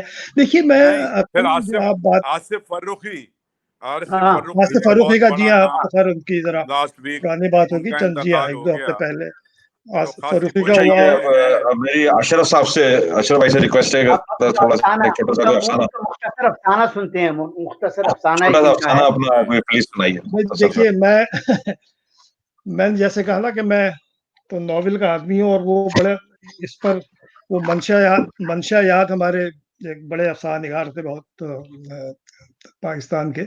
वो ये कहते थे कि भाई आप अफसाने में भी नॉवेल लिखने लगते हैं। तो मैंने अफसाने कम लिखे हैं, और जी नॉवेलों के जी। बाद ही कुछ थोड़े बहुत किसी।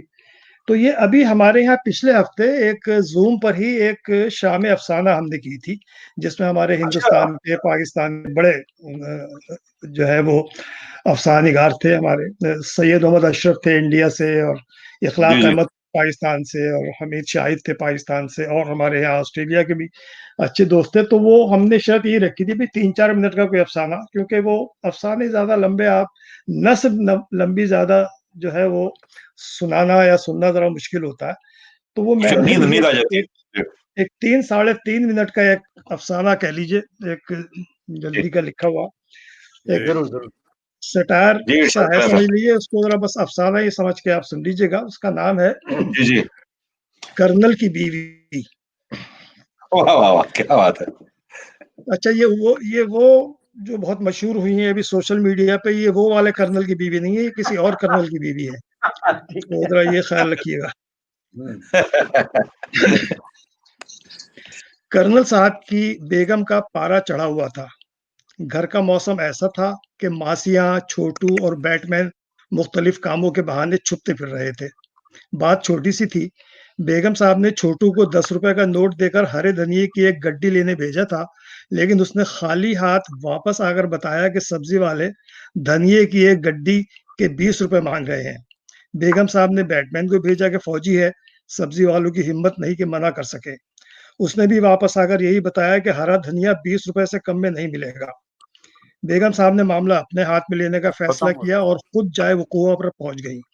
सब दुकानदार उनकी बदमिजाजी और झकझक करने की आदत से वाकिफ थे, लेकिन उन्होंने फैसला कर लिया था कि आज कर्नल साहब के घर हांडी धनिये के बगैर पकेगी। उन्होंने ठेलों और दुकानों से धनिया गायब कर दिया और बेगम साहब के आगे हाथ जोड़ दिए कि धनिया बिक गया है। बेगम साहब उनकी खाल उधड़वाने की धमकियां देती और सलवाते सुनाती घर आकर कर्नल साहब का इंतजार करने लगी। कर्नल साहब घर आए तो बीवी का बिगड़ा हुआ मिजाज देखकर समझ गए कि कोई बड़ा तूफान आया हुआ है, लेकिन बेगम साहब ने जब किस्सा सुनाया तो इत्मीनान की सांस ली कि मामला सिर्फ धनिये की एक गड्डी का है। कर्नल साहब ने मेजर को फोन किया, मेजर ने कैप्टन को और कैप्टन ने लेफ्टिनेंट की ड्यूटी लगाई, जिसने एक लांस नायक की क़यादत में फौजियों से भरी 2 जीपें बाजार भिजवा दी। लेकिन सब्जी वाले अपने ठेले पिछली गलियों में ले गए और दुकानदारों ने अपनी दुकानों के शटर गिरा दिए। फौजियों को एक ठेला नजर आया तो उसे उल्टा दिया, बंद दुकानों के शटर पर डंडे और मुक्के बरसाए और धनिया लिए बगैर अपने कैंप वापस आ गए। रिपोर्ट दर्जा बदर्जा होती हुई कर्नल साहब तक पहुंची तो उन्होंने बेगम को समझाया कि आज धनिये के बगैर खाना पका लो, कल देखेंगे। लेकिन वो कर्नल साहब की बेगम थी, हार मानना नहीं जानती थी। उन्हें कर्नल साहब को मुश्तइल करने का तरीका भी मालूम था। आपकी फौज धनिये की एक गड्डी नहीं ला सकती तो कश्मीर क्या फतह करेगी? बेगम साहब का ये जुमला बेगम साहब का ये जुमला घूंसे की तरह ज़ेरे नाफ लगा था और इस चोट का वही असर हुआ जो हमेशा होता था। धनिये का हुसूल फौज की इज्जत का सवाल बन गया था। कर्नल साहब ने फैसला किया कि नीचे के रैंक वालों से काम नहीं हुआ, अब ऊपर वालों की मदद लेना होगी। उन्होंने ब्रिगेडियर साहब को फोन किया जो पहले ही जले बुने बैठे थे। उनकी बेगम ने अपने बैटमैन को 2 बार पुदीना लेने भेजा था, लेकिन वो नाकाम आया था। पुदीना भी दुगनी कीमत पर बिक रहा था। ब्रिगेडियर साहब की बेगम कर्नल साहब की बेगम की तरह जिद्दी नहीं थी कि मुंह बनाकर बैठ गई थी। ब्रिगेडियर साहब ने मेजर जनरल को फोन किया कि शहर में बगावत के आसार हैं, दुकानदारों ने फौज को सामान बेचना बंद कर दिया है, लगता है कोई खिचड़ी पक रही है। मेजर जनरल ने फौरन बड़े जनरल को फोन करके खबरदार किया कि फौज के खिलाफ कोई साजिश हो रही है, जैसे अयूब खान के खिलाफ हुई थी। कॉलेज के लौंडों ने हाथों में पत्थर उठा लिए थे और चंद दिनों में फील्ड मार्शल की हुकूमत गिर गई थी। जनरल साहब ने कोर कमांडरों का हंगामी इजलास तलब कर लिया और उन्हें सूरत हाल की संगीनी से आगाह किया। सब ने बैक जुबान ब्लडी सिविलियन का नारा लगाया और सर जोड़कर बैठ गए। फैसला होने में देर नहीं लगी। रात को ठीक 12 बजे इस्लामाबाद की सड़कों पर फौजी ट्रक गश्त कर रहे थे और सुबह के अखबार और टीवी और रेडियो मुल्क में मार्शल लगने की खबरें सुना रहे थे। मार्शल नाफिज करने की एक वजह यह भी बताई गई थी कि महंगाई ने आवाम की कमर तोड़ दी थी और धनिया पुदीना जैसी बुनियादी सब्जियां भी दुगनी कीमत पर बिक रही थी। उस दिन सुबह ही सुबह एक फौजी ट्रक कर्नल साहब के मकान पर धनिये की और ब्रिगेडियर साहब के मकान पर पुदीने की गड्डियां उतार रहा था। वाह वाह वाह, क्या बात है। जबरदस्त सटायर। उसमें एक ऐसी सा समझ लीजिए कि सटायर सा है, वाह, छोटा सा। हाँ, तो बहुत उम्दा, बहुत उम्दा, बहुत उम्दा। अब आप शायरी भी कुछ सुनाइए जरा, अपना इंतखाब को सुनाइए। भाई जरा अफसाने से तो सांस लेने दें। हम्म, शायरी वारी नहीं इसलिए कि भाई आप उस पे हैं, हम इंटरनेट पे हैं ना भाई, काम जरा हम जल्दी का है। हमें नहीं हाँ देखिए, कर मैं एक बातें जरा से नॉवेल के हवाले से मैं ये कह दूं हाँ जी जी कि मैंने पहला खैर बेवतन तो एक मुख्तलिफ नावल था, लेकिन उसके बाद जो 4 नावल हैं वो थोड़े से लिखे गए हैं थोड़े सियासी हवाले से, सियासी फिक्शन ज्यादा है उनमें। है तो खैर नॉवल में जो भी लवाजमात होते हैं, तो ये कई अहम नावल हैं जो पढ़ने चाहिए। मेरा हाल ही में एक नावल जज साहब जो आया था खास तौर पर, उसमें जो, और वो एक इस एतबार से बड़ा अहम नावल है कि वो उसमें हमने आइन को चैलेंज किया है और पाकिस्तान के जो मामलात हैं सारे उन पे कि भाई ये आइन उसकी सबसे बड़ी जड़ है, और उसके बारे में तो वो एक खासी तफसीली बहस भी है। और लेकिन वो मेरा ख्याल है कि जो साहब भी, मुझे नहीं पता शाह साहब को मिला है या नहीं, लेकिन वो जरा जी सा आपने भिजवाया था, मुझे मिला बिल्कुल। जी पढ़ना जरा सा चाहिए। उसके बाद एक मेरा जो नया नॉवेल आया है अभी पिछले साल ही, वो था हमारे यहाँ आजकल बहुत बड़ी ताकत है एंकर पावर, तो एंकर्स पर है, टीवी एंकर पर, या तो वो भी मेरा वो शाह साहब के पास है। तो जी उसमें बिल्कुल। मैंने किसी एंकर को किसी को बुरा भला नहीं कहा है, बल्कि एक अपना एंकर बनाया है कि एंकर कैसा होना चाहिए। तो उसकी कहानी है, वो भी एक अच्छी कहानी है। ये तो बड़ा इंटरेस्टिंग हो गया, तो एक इंटरेस्टिंग। मे, तो मेरी कुछ किताबें ऑनलाइन रेख्ता पर हैं वैसे, तो वरना तो हमारे जो पाकिस्तान में भी मिली जाती हैं, जिनको पढ़ना होता है मिल जाती हैं, वरना तो जी ये और रेख्ता रेख्ता पे आपकी कुछ किताबें, रेख्ता बहुत अच्छा काम कर रहा है, आजकल आई मेरे मस्ट से रेख्ता पे दैट। मेरी कुछ चार पांच किताबें मेरी हैं रेख्ता पे, शायरी के आजकल अच्छा, क्या लिख रहे हैं अशरफ जबरदस्त। भाई? अलावा आजकल असल में मेरे कुछ सेहत के मामलात बड़े सीरियस थे। कुछ 6 महीने से मैं मुकम्मल लॉकडाउन में था, मेरा बड़ा एक मेजर ऑपरेशन हुआ था, तो बस उससे ओह ज़रा रिकवर हुआ हूँ, तब कुछ एक ओह इंशाल्लाह शुरू चले करूँगा कुछ ना कुछ। तो चले, अपना बहुत ख्याल रखें। जरूर अहमद शाह जरूर साहब अब कुछ एक बेहतर कलाम है तो सुना तबीयत दे आपको आपकी? तो। अब बेहतर भाई है? कलाम का ये है कि 2-4 आपको कुछ मुतफर्रिग से जरूर कुछ जरूर शेर वे सुना देता हूँ मैं, हाँ जी जी जी, इरशाद। कि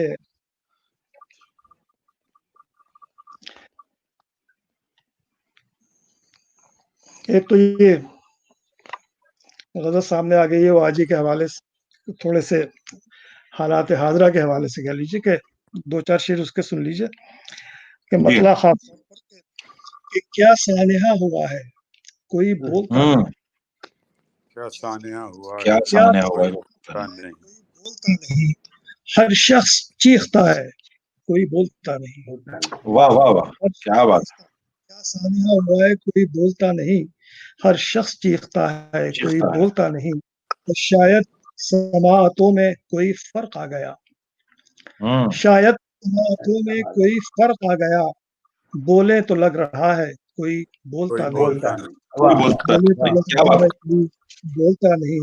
और तुमने कहा था सब है अज़ियत में मुब्तला, वाह तुमने कहा था सब है बात तो ठीक अज़ियत है। में मुब्तला, अजियत में अजियत में मुब्तला मुब्तला। मैंने तो ये सुना है, कोई बोलता नहीं, बोलता बोलता नहीं। नहीं। वाह मैंने तो ये सुना है, कोई बोलता नहीं।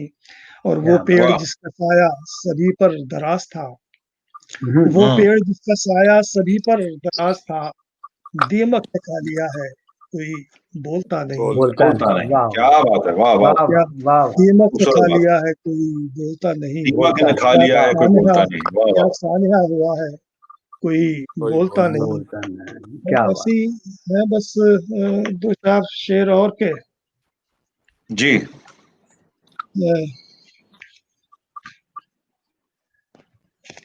वैसे तो मेरी शायरी जो है, मैं तो गज़ल की शायरी करता हूँ ज़रा सी, लेकिन ये कि कुछ आजकल मामलात के उम्र का भी शायद तकाज़ा है कि वो इसी तरह की चीज़ें ज़्यादा होने लगी हैं। तो एक और सुन लीजिए ऐसी 2-4 शेर के लहजा अलग-अलग है, कबीला तो एक था। लहजा अलग अलग है।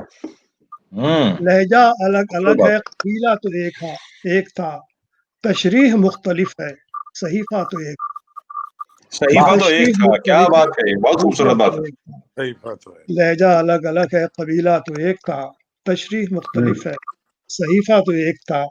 और मक़तल सजे हुए थे सबीलें थी ज़हर की, वाह वाह मक़तल सजे हुए मक्तल थे सजे हुए सबीलें थे थी ज़हर की, कबीले जहर जहर की। की। रस्में बदल गई थीं, फ़रीज़ा तो एक था। तो एक फरीजा वाह तो वाह एक रस्में था, बदल क्या वाह गई बात थीं, है। रस्में फ़रीज़ा बदल वाह गई। वाह वाह। वाह और वाह कितने वाह चिराग हुस्न तुम्हारी गली के थे, वाह, कितने चिराग हुस्न तुम्हारी गली हमारी के गली के थे। थी, जिसमें रोशनी वो दरीचा तो एक था, वाह थी वाह जिसमें वाह, बहुत रोशनी वो खूबसूरत। दरीचा तो एक था। और क्या बात है। वो रस्में आशिकी थी कि एहसास हम्म तिश्नगी, वो वाह वाह रस्में आशिकी थी कि एहसास तिश्नगी, दरिया में डूबने का सलीका तो एक था, एक था। वाह वाह दरिया तरीका में तो एक डूबने था, का वाह। सलीका तो एक था। एक था। और एक था, वाह। ये दौर ठीक है कि वही दौर जिसमें शाद, ये दौर हम्म ठीक है कि वही दौर जिसमें शाद, और जिसमें शाद। जमहूरियत नहीं थी, खलीफा तो एक था। हाँ हाँ खलीफा तो वाह एक था, क्या बात है, वाह वाह वाह वाह, जबरदस्त। तो हमारे यहाँ तो रियासत मदीना कायम हो रही है, तो मेरा ख्याल है खलीफा अब भी तो सही बात है सर, ये तो खलीफे की बात है। इसी तरह की अच्छा जी, शायरी के भी मेरे को 3 मजमूए वैसे आ चुके हैं, लेकिन ये कि बस अब ज़रा मुख्तलिफ ज़मानों के मुख्तलिफ मूड की शायरी है, तो बस हाँ, इस तरह है। अच्छा बस अब प्रोग्राम का इख्तिताम करते हैं। आप लोगों का बहुत बहुत नहीं बहुत शुक्रिया। शाह साहब आप अपनी अहमद शाह पसंद साहब से को कुछ अगर सुनाएंगे, सुनाना तो पसंद बहुत करेंगे तो खूबसूरत पढ़ते व्हाई हैं, नॉट। खूबसूरत असल पढ़ते हैं, में इनका है अंदाज जो है ना बहुत अच्छा है। शाह जी नहीं एक सुना सुना दे, जॉन असल एलिया सुना दे, में कोई आपको जो याद है सुना दे, कोई आ, कोई भी सुना दे। आपने जो टेलीफोन किया कि उर्दू पे प्रोग्राम करना है, तो इस तरफ इस वक्त जो सूरत हाल है हमारे यहाँ खास तौर पे कि जी रोज जी किसी न किसी के मरने की, अपने दोस्त जी, अहबाब जी, की, और जी, चारों तरफ बिल्कुल। बीमारियां हैं, तो समझ में नहीं आया कि इवन ये उर्दू का प्रोग्राम भी कितना रेलेवेंट हो सकता है इस वक्त, बिल्कुल सही सही कहा। कहा। क्योंकि हम चूंकि उस फजा में है ना, एक खास तरह की फजा में। सही बात फिर है, भी सही बात। हम मैं आपको जॉन भाई के पहले 2 शेर सुनाता हूँ। हाल सुनाइए। ये है कि ख्वाहिश पुरसिश हाल भी नहीं, तो हाँ हाँ, इससे हमारे हालात का भी आपको अंदाजा हो हाँ जाएगा। हाल ये है कि हाल हाल ये है कि ख्वाहिश पुरसिश हाल भी नहीं, नहीं। उसका ख्याल भी नहीं, अपना ख्याल भी नहीं। मैं भी अजीब शख्स हूँ, इतना अजीब हूँ कि बस खुद को वाह तबाह वाह, कर लिया और मलाल भी नहीं। लाल भी ये नहीं, उनकी और कविता में मलाल लिखा भी हुआ है, नहीं। उनके सही कत्ते बात है। में ये लिखा हुआ है। तो वाह हालात वाह जो है वाह। ना, वो इसी किस्म के हैं। शेर तो जाहिर है हम सब एक दूसरे को सुनाते रहेंगे और करते रहेंगे। बस ये है, दुआ करें कि कोई इस सूरत हाल से, ये ऐसा हो रहा जी है हाँ, बेसिकली कि ये अभी तो हम उर्दू के चक्कर में पड़ गए। बुनियादी तौर पे तो हमारा समाज अभी तक पूरी तरह से साइंस का ही कायल नहीं हुआ है। तो ये एक हाँ नई बहस दुनिया में अब ये शुरू क्या हुई अच्छी है बात है, बिल्कुल। कि ये हाँ, बिलीव वर्सेस साइंस। तो क्या ये पोस्ट कोरोना कुछ लोग हमारे यहाँ जो नहीं कभी मानते थे साइंस को या शायद अक्ल मान लें। को या लॉजिक को, तो क्या हाँ ये अक्ल पर मुश्तमिल माशरे में तब्दील हो सकता है? ये माशरा जो ज्यादातर तवाहम पर कायम है, हम्म, ज्यादातर। इस तो पे आप मैं आपको परस्ती मीर पर। साहब के एक बड़ा खूबसूरत शेर सुना दूं। ये जी हाँ तवाहम इरशाद। का कारखाना है, हाँ हाँ। ये तवाहम का कारखाना है, या वही है जो एतबार किया। वाह तो हम तो या मीर वही है जो साहब के एतबार एक किया। शेर पे चल रहे हैं क्या सारे बात के सारे। तो है, क्या वही है जो ये एतबार किया। माशरा एक साइंसी माशरे में बदलेगा? ये ज्यादा अहम सवाल है। आगे मेरे ख्याल में किसी प्रोग्राम में ये सवाल हमें करेंगे इस पे। उठाने की जरूरत है। उसकी वजह क्या है ये सवाल उठाने की? आप ये देखिए कि खाना काबा और मस्जिद नबवी तक भी बंद हुए, और ये जो कोरोना है, इस कोरोना ने कोई जगह नहीं छोड़ी, ना चर्च, ना मस्जिद, ना क्या मौलवी, मंदिर। ना आयतुल्ला, और ना कोई देरिया। तो हम्म, और ये कि इसका भी हमारे यहाँ आज भी आपको खाल खाल लोग मिल जाएंगे जो कहते हैं ये साजिश है, ये कोई चक्कर है ही नहीं, और जी ये हाँ। लोग वैसे ही मर रहे हैं। और शुरू में तो बिल्कुल कोई यकीन करने को तैयार नहीं था। तो कुछ अक्ल और कुछ मंतक और कुछ साइंस के हवाले से हमें बात करनी चाहिए, और हमारी जो जबान है उर्दू, उसको भी इन इससे करीब करने की जरूरत है। जरूर। क्योंकि जी हाँ, ये जो यही यही आपने मकसद है। एक अशरफ शाह साहब ने बात की कि इस जबान की कोई जमीन नहीं है, और ये बल्कि अकरम ने की। जब जमीन नहीं होती ना, तो कपड़े भी नहीं होते, और रहन सहन भी नहीं होता, और बूदोबाज भी नहीं होती, और वो सारे का सारा, क्योंकि जबान के साथ एक खास कोई इलाका भी नहीं होता, तो उसके अंदर दूसरी तरह के भी मसाइल पैदा होते हैं। तो मेरे ख्याल में उर्दू में ज्यादा लिखने वालों ने अक्ल पर कम जोर दिया है, किसी ना किसी हम्म, रोमांटिसिज्म का शिकार ज्यादा रहे हैं। कोई एक तरह का रोमांटिसिज्म या दूसरी तरह का रोमांटिसिज्म। और तीसरा ये कि हमारे यहाँ एग्जेजरेशन अपनी इंतहा को है, हम बहुत मुबालगे से काम लेते हैं। हमारी शायरी को भी अगर आप देखें, अगर हम किसी के हुस्न की तारीफ भी करते हैं, तो हम वहां तक चले जाते हैं जहां आम तौर पे ऐसा मुमकिन होता नहीं है। तो हम अपने जो लफ्ज हैं, चाहे उर्दू जबान के ही लफ्ज हैं, उसको मानवी एतबार से जो उसका मतलब है वो तकरीबन खो दिया उसने। इसलिए कि हम हर 1.5 फीट के आदमी को अजीमुल मर्तबत शख्सियत करार देते हैं। तो जब फिर कोई अजीम आदमी पैदा होता है या मरता है तो उसको अजीम कहने के लिए हमारे पास अल्फाज नहीं होते। जितना बेदरेग इस्तेमाल उर्दू लिखने वालों ने जितना भी मुबालगे से काम लिया है कि बहुत मामूली मीडियोकर जो शायर और अदीब हैं उनको मतलब 50-50 खिताब और साहिब तर्ज और फलां और ये और मीर सानी और गालिब फलां के खिताब दे दिए, तो एक बिल्कुल जाली माशरा कायम हुआ। मेजॉरिटी में उर्दू में लिखने वाले लोग एक फेक लिखते हैं, फेक। मैं मेजॉरिटी की बात कर रहा हूँ, अशरफ शाद साहब भी इस बात से इत्तफाक करेंगे। वो ऐसी कहानी लिखते हैं, वो ऐसी शायरी करते हैं जिसका ना किसी ज़मीन से कोई ताल्लुक है, ना इंसानी उमंगों से कोई ताल्लुक है, ना इंसान की तर्ज ज़िंदगी से कोई ताल्लुक है। तो ये भी एक बड़ी वजह है।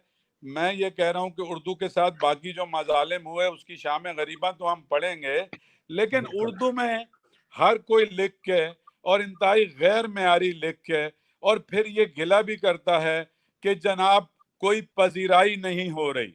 तो एक बात उनको समझनी चाहिए कि कचरे की पजीराई नहीं होनी चाहिए और कचरे की पजीराई नहीं होती। अगर आप आला अदब लिखेंगे तो चाहे टीवी पे ना चले, रेख्ता में ना आए, सारी दुनिया में घूम जाएगा।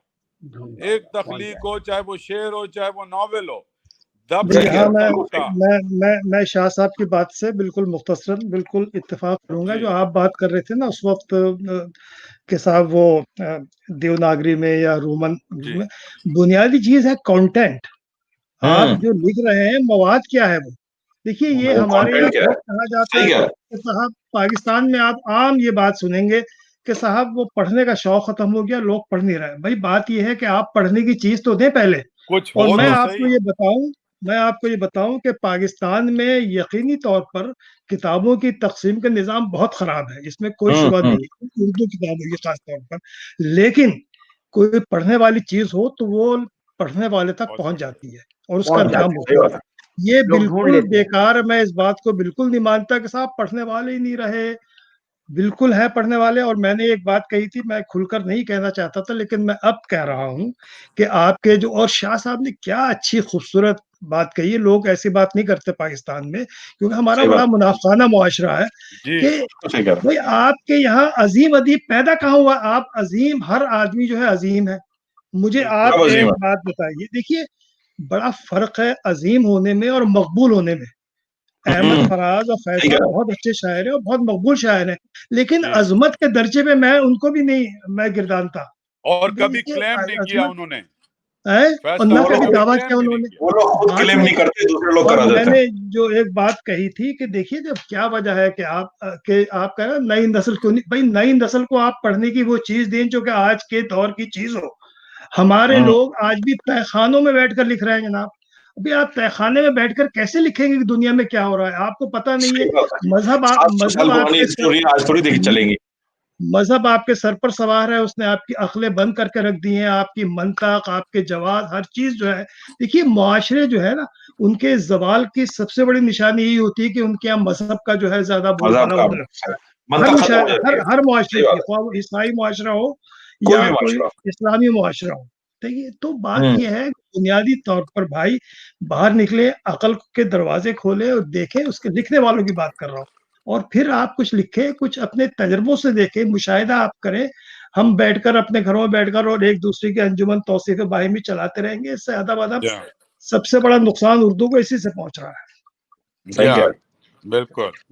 बहुत जबरदस्त, मजा आ गया। क्या बात है जी। कोई 1 घंटे का प्रोग्राम नहीं था क्या ये? नहीं, इसको जरूरत नहीं है, आपकी मर्जी पे। हम तो सोच रहे थे भाई शाहजी होंगे तो बहुत लंबा बोलेंगे, तो मैंने कहा था टाइम मत रखना भाई। नहीं वो तो खैर लंबा तो मैं बोल नहीं रहा, मैं चाह रहा हूँ सभी बोलें। वो जब कह रहे थे कि हाँ मतलब वही वाली बात है, अब फिर वो कहेंगे जी गालियां देने बैठ गए। गालिब ने कहा था कि लाख हो तो हम उसे समझें लगाओ, कुछ भी ना हो तो धोखा खाएं क्या। धोखा खाएंगे आपके पास कुछ कहने को हो तो सही। एक दफा ये हुआ, ये सरवर जावेद भी थे, हमारे अकरम कायम खानी जब आते हैं तो यहाँ सारे सुर्खे जमा हो जाते हैं। तो मजहब के खिलाफ तो आपने अशरफ भाई बहुत बातें कर ली।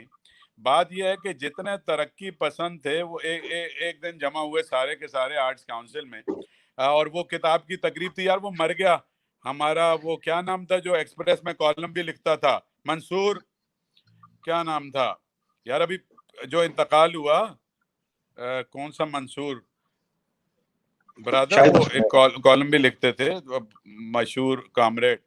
तो इसमें बहुत एहफाज सारे रहमान का जिंदगी हुआ है अभी इंतकाल, एहफाज का हुआ है इंतकाल अभी। जी एफाज किसका? नहीं, एफाज नहीं, नहीं एफाज नहीं। अफाज भाई, नहीं अफाज भाई तो इतने, उनका नाम कैसे भूल सकते हैं अफाज भाई का। हाँ मंसूर हाँ आगे पीछे कुछ लगता था, हमारा बहुत आपाक। अजीज दोस्त है सर, 6-8 साल भर पहले इंतकाल हुआ अच्छा है। अच्छा। कॉमरेड अफाज भाई तो हमारे मेंटोर, हमारे बड़े, हमारे हाँ हाँ हाँ, वो वो तो तो खैर खैर। बड़े आदमी हैं। अफाज साहब जैसे लोग इस किस्म की समाज में कम पैदा होते हैं, इतनी कम कमिटमेंट पैदा। वाले लोग, तो हाँ उनकी तो बात ही डिफरेंट है। तो अच्छा खैर, हमारे वो अमानुल्लाह शेख और हमारे सिंधी उर्दू सारे अदीब जमा थे, सारे कॉमरेड सुरखे। अच्छा मैं करामत वगैरह सब थे। अच्छा मैंने कहा कोई आज एंटी थीसिस पढ़ना चाहिए, और मैं गया और मैंने शुरू किया एंटी सुरखा, पूरा एंटी सुरखा नहीं। मैंने इन्हें बताया कि तुम में और एक मुल्ला में कोई भी फर्क नहीं, कोई नई किताब तुम नहीं पढ़ते, कोई कोई ताजा हवा का झोंका तुम अपने दिमाग में दाखिल ही नहीं होने देते, और और कोई जितना स्टबन मुल्ला है इतने स्टबन तुम हो। जमाना कहाँ से कहाँ चला गया, डायलिटिकल मटेरियलिज्म अपनी जगह हकीकत है, लेकिन उसके बाद आगे और पता नहीं पोस्ट मॉडर्निज्म और पोस्ट मॉडर्निज्म और पता नहीं क्या क्या जमाना आ गया, एक लफ्ज तुम अपने दिमाग में दाखिल नहीं होने जाते। अभी मैंने 3 मिनट गुफ्तगू शुरू की थी तो बहुत सारे स्टेज से उठ के वॉकआउट करने लगे।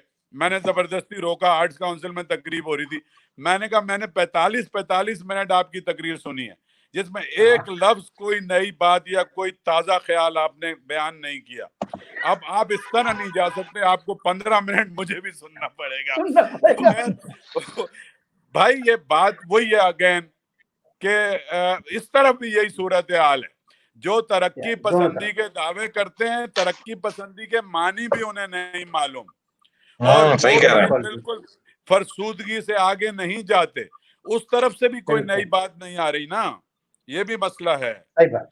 जी। ये बिल्कुल, ये जी तो ट्रेजेडी चलिए, है, बहुत बहुत सही कह रहे शुक्रिया आप सब लोगों का। मेरे ख्याल से सब काफी लोग थक भी गए होंगे, वहां तो 2 नहीं, बजे। बहुत हैं। हाँ जी, शुक्रिया, बहुत बहुत बहुत अच्छा शुक्रिया। शुक्रिया शाह साहब यूसुफ। को तो नींद नहीं यूसुफ इब्राहिम भाई साहब, बहुत आपका बहुत बहुत बहुत शुक्रिया। शुक्रिया। अपने शाह साहब, इख्तिताम पे मैं सिर्फ यही कहूंगा कि हाँ हाँ ज़हनी तस्कीन के लिए हमें खूबसूरत अल्फाज अदब को पढ़ना चाहिए, इंसान के बिल्कुल। सोल के लिए जरूरी है। और वो नहीं वो तो इसी बहुत सिलसिले में और मैं आपको एक मैं कलाम, सुनाइए, आप सुना रहे हैं कुछ? जी मैं एक हाँ कलाम आप उनका जोश मली हाँ आबादी साहब का सुनाइए। है, अच्छा वो जो कि हाँ मैं सुनाइए, बिल्कुल बिल्कुल वो सुनाइए यूसुफ। आपको मैं एक बात बता दूं कि अभी आपने गुलजार साहब का कलाम पढ़ा, वो जी गुलजार जी। साहब से हमारी बहुत दोस्ती है, बल्कि मैं घर भी आ चुके हैं गुलजार साहब, अच्छा अच्छा अच्छा। और वो उनका ताल्लुक भी झेलम के पास एक गांव है दीना, दीना से, बिल्कुल दीना के बिल्कुल रहने वाले हैं वो। बिल्कुल बिल्कुल, मजा बिल्कुल फरमाया आपने। जी बिल्कुल बिल्कुल। क्या बात है उनकी। और ये मैं आपको ये अच्छा, बताऊं कि ये जो ये यूसुफ जो है ना, जी अहमद शाह यूसुफ जो हैं, इनके वालिद मोहम्मद अहमद कुरैशी साहब जो हैं, वो बड़े ही लेफ्ट के एनएसएफ के बड़े रहनुमा रहे माशाल्लाह हैं, जी। और पुराने तमाम बिल्कुल भाई। लोगों के सीनियर रहे। और इनसे, यूसुफ से अच्छा हमारी मुलाकात भी उसके जरिए ही हुई है। यूट्यूब पे इन्होंने फैज का कलाम पढ़ा, तो हसन जावेद डॉक्टर ने सुना, उसके बाद मुझे भेजा, यार ये देखो लड़का कितना अच्छा पढ़ रहा है, लगता है ज़िया मोइनुद्दीन पढ़ नहीं रहे हैं। बहुत अच्छा। तो वो हमने कहा, हम तो फटाफट इससे रब्ता किया, उससे रब्ता तो हुआ इससे। यूसुफ भी लंदन, जी, मैं क्योंकि हाँ तो लंदन में हमारे हूँ। यूसुफ भी लंदन में रहते हैं। हमारे जी भी जी सीनियर थे जी, भाई, लंदन में हमारे है। ये इनके माशाल्लाह। वालिद हमारे हमारे सीनियर लोगों में से थे, हमारे तालिब इल्मी के हाँ, अच्छा जमाने में। अच्छा हाँ। ये तुम्हारे सारे मतलब पंटरों का दोस्त है, तुम्हारे नाजमाबाद के सब पंटर मतलब ये जितने हैं ना, वहीं उसी इलाके का है, तुम्हारे तरफ का। मतलब ये मतलब मतलब ये बिगाड़ नया नहीं है, मतलब ये नस्लों से हाँ, चल ये रहा ये पुराना। आग है पुरानी लगी हुई है। मैं हाँ आप लोगों को सुनाता हूँ कलाम उनका, जी जी, जोश साहब इरशाद का। इरशाद जोश साहब का। और हाँ वो जी जोश साहब का जो जोश कलाम साहब है, इस का। सिलसिले में मैं यावर अब्बास साहब जी का जी, थैंक यू करूंगा। उनके साथ बैठ के मैंने पढ़ा और इसकी वो काफी बेहतर करने की कोशिश की। तैयारी। तो इरशाद है, जी हाँ, उनके साथ तैयारी की मैंने। तो ये है अच्छा। अलबेली सुबह। हम्म। अलबेली सुबह। आपको कुछ ऐसा अलबेली। महसूस होगा कि जैसे जोश साहब एक खूबसूरत बाग में कहीं बैठे हुए हैं और फितरत से हम कलाम है, नजर झुकाए उरू से फितरत जबी से जुल्फें हटा रही है, वाह सहर का तारा है जलजले में, उफक की लौ वाह थरथरा रही है, वाह वाह रविश रविश नगमाए तरब है, चमन चमन जश्न रंगो बू है, वाह तुयूर शाखों पे है गजल खां, कली कली गुनगुना रही है, वाह तुयूर बज़्म सहर के मुतरिब लचकती वाह शाखों पे गा रहे हैं, वाह नसीम फिरदौस की सहेली गुलों वाह को वाह झूला झुला रही है, क्या वाह बात। कली पे बेले की किस अदा से पड़ा है शबनम का एक मोती, वाह नहीं ये हीरे की कील पहने कोई परी मुस्कुरा रही है, वाह वाह वाह वाह क्या बात। सहर को मद्दे नजर हैं कितनी रियायतें चश्मे खूंफिशां की, वाह हवा बयाबां से आने वाली लहू में सुर्खी बढ़ा रही है, वाह शलों का पहने हुए गुलाबी हर एक सुबह पंखड़ी चमन में वाह वाह रंगी हुई सुर्ख ओढ़नी का हवा में पल्लू सुखा रही है, क्या बात वाह कही है, वाह वाह। वाह वाह फलक पे इस तरह छुप रहे हैं हिलाल के गिरदो पेश तारे वाह कि जैसे कोई नई नवेली जबी से अफशा छुड़ा रही है, वाह वाह वाह वाह वाह वाह नई नवेली वही से अच्छा। वाह वाह खटक ये क्यों दिल में हो चली फिर चटकती कलियों, जरा ठहरना हवाए गुलशन की नरम रौ में ये किसी की आवाज आ रही है। वाह। वाह वाह और बहुत बहुत शुक्रिया आप लोग भी हमारे चमन के फूल और गुलाब हैं। आप सब लोग अगले हफ्ते 4 बजे के करीब हम दोबारा हाजिर होंगे ना, उस वक्त जो है असलम गुरदासपुरी साहब और आपके वो जो दोस्त हैं शिव शाह साहब, उनको मैं राब्ता कर रहा हूँ, खुशबीर सिंह वो जी हाँ, और जी अकरम भाई राब्ता नक्काश करने की काजमी कोशिश कर रहे हैं, साहब उनको लेके आएंगे। नक्काश काजमी साहब, हम 2-3 लोगों को जोड़ेंगे अगली दफा। वो खुशबीर हमारा यार है, वो अशरफ भाई का साथ चूंकि वहाँ उसकी बेटी रहती है, वो खुशबीर आ जाएगा, जी कोई प्रॉब्लम नहीं है खुशबीर हाँ, का। वही नहीं नहीं, नहीं कोई वो मसला नहीं बिल्कुल है। नहीं, नंबर है, नहीं मुझे पता है, हाँ, मुझे कोई मेरे मसला पास नंबर है, मैं कह रहा हूँ आज मैं राब्ते करूंगा बनाने के लिए। वो नक्काश हाँ काजमी साहब भी बीमार हैं, तो हम चाहते हैं वो भी आ जाएं, वो भी अरे हाँ, जो नक्काश है काजमी वो साहब से भी बात करनी है, उनसे भी बहुत हाँ, बीमार हैं, उनसे अगर हो उनकी सके तबीयत भी राब्ता। थोड़ी बेहतर हो गई है, अब जी हाँ, बेहतर जी हो हाँ, जी गई हाँ। है सुना तबीयत। तो नक्काश बहरहाल तो आप लोग, जरूर है। मैं सिर्फ यही नक्काश कहूंगा तो आप जरूर लोगों है। से कि जी जी जी 5 क्या साल कह रहे बाद हैं? नक्काश को हमने भी लिया था मुशायरे में, वो अब ठीक है, पड़वड़ भी ठीक है, लेते हैं। बेहतर है। ओके, अच्छा अच्छा। जबरदस्त जबरदस्त तो भाई जबरदस्त। आप लोगों हाँ का बहुत बहुत शुक्रिया। मैं सबसे पहले लंदन उर्दू वॉइस आवाज उर्दू लंदन के तमाम मेंबरान का, जो जो हमारे मेंबर हैं, यूट्यूब के ऊपर, फेसबुक पे हमारा पेज है, यूट्यूब के ऊपर हमारा चैनल है, उसके अंदर ये प्रोग्राम थोड़े दिन में अपलोड हो जाएगा, 1-2 दिन के अंदर। तो आप लोग अपने दोस्तों तक भेज भी सकते हैं और अपने दोस्तों को भी इनवाइट करें कि वो आए, हमारा प्रोग्राम सुने। और हम कोशिश सिर्फ बिल्कुल उर्दू से मुताल्लिक हमारा होता है, हमारा ना कोई किसी सियासी जमात से ताल्लुक है, ना कोई मजहबी जमात से ताल्लुक है। हमारा पैगाम है मोहब्बत का, जो कि उर्दू के जरिए हम फैलाना चाहते हैं, जो कि तमाम क्या जबानों से बात। मिल के बनी है और तमाम जबानों से मिल के उसने सबको जोड़ा है। इसी तरह हम पूरे बड़े सगीर में सबको जोड़ के रखना चाहते हैं एक जबान के जरिए, भले वो साइंसी हो या अदबी हो। वाह आप लोगों का बहुत बहुत शुक्रिया शुक्रिया। आदाब अर्ज शुक्रिया और खुश रहिए और शुक्रिया। बहुत खुदा आदाब। हाफिज। बहुत बहुत शुक्रिया। शुक्रिया। खुदा हाफिज। खुदा आदाब। खुदा हाफिज। खुदा हाफिज। हाफिज।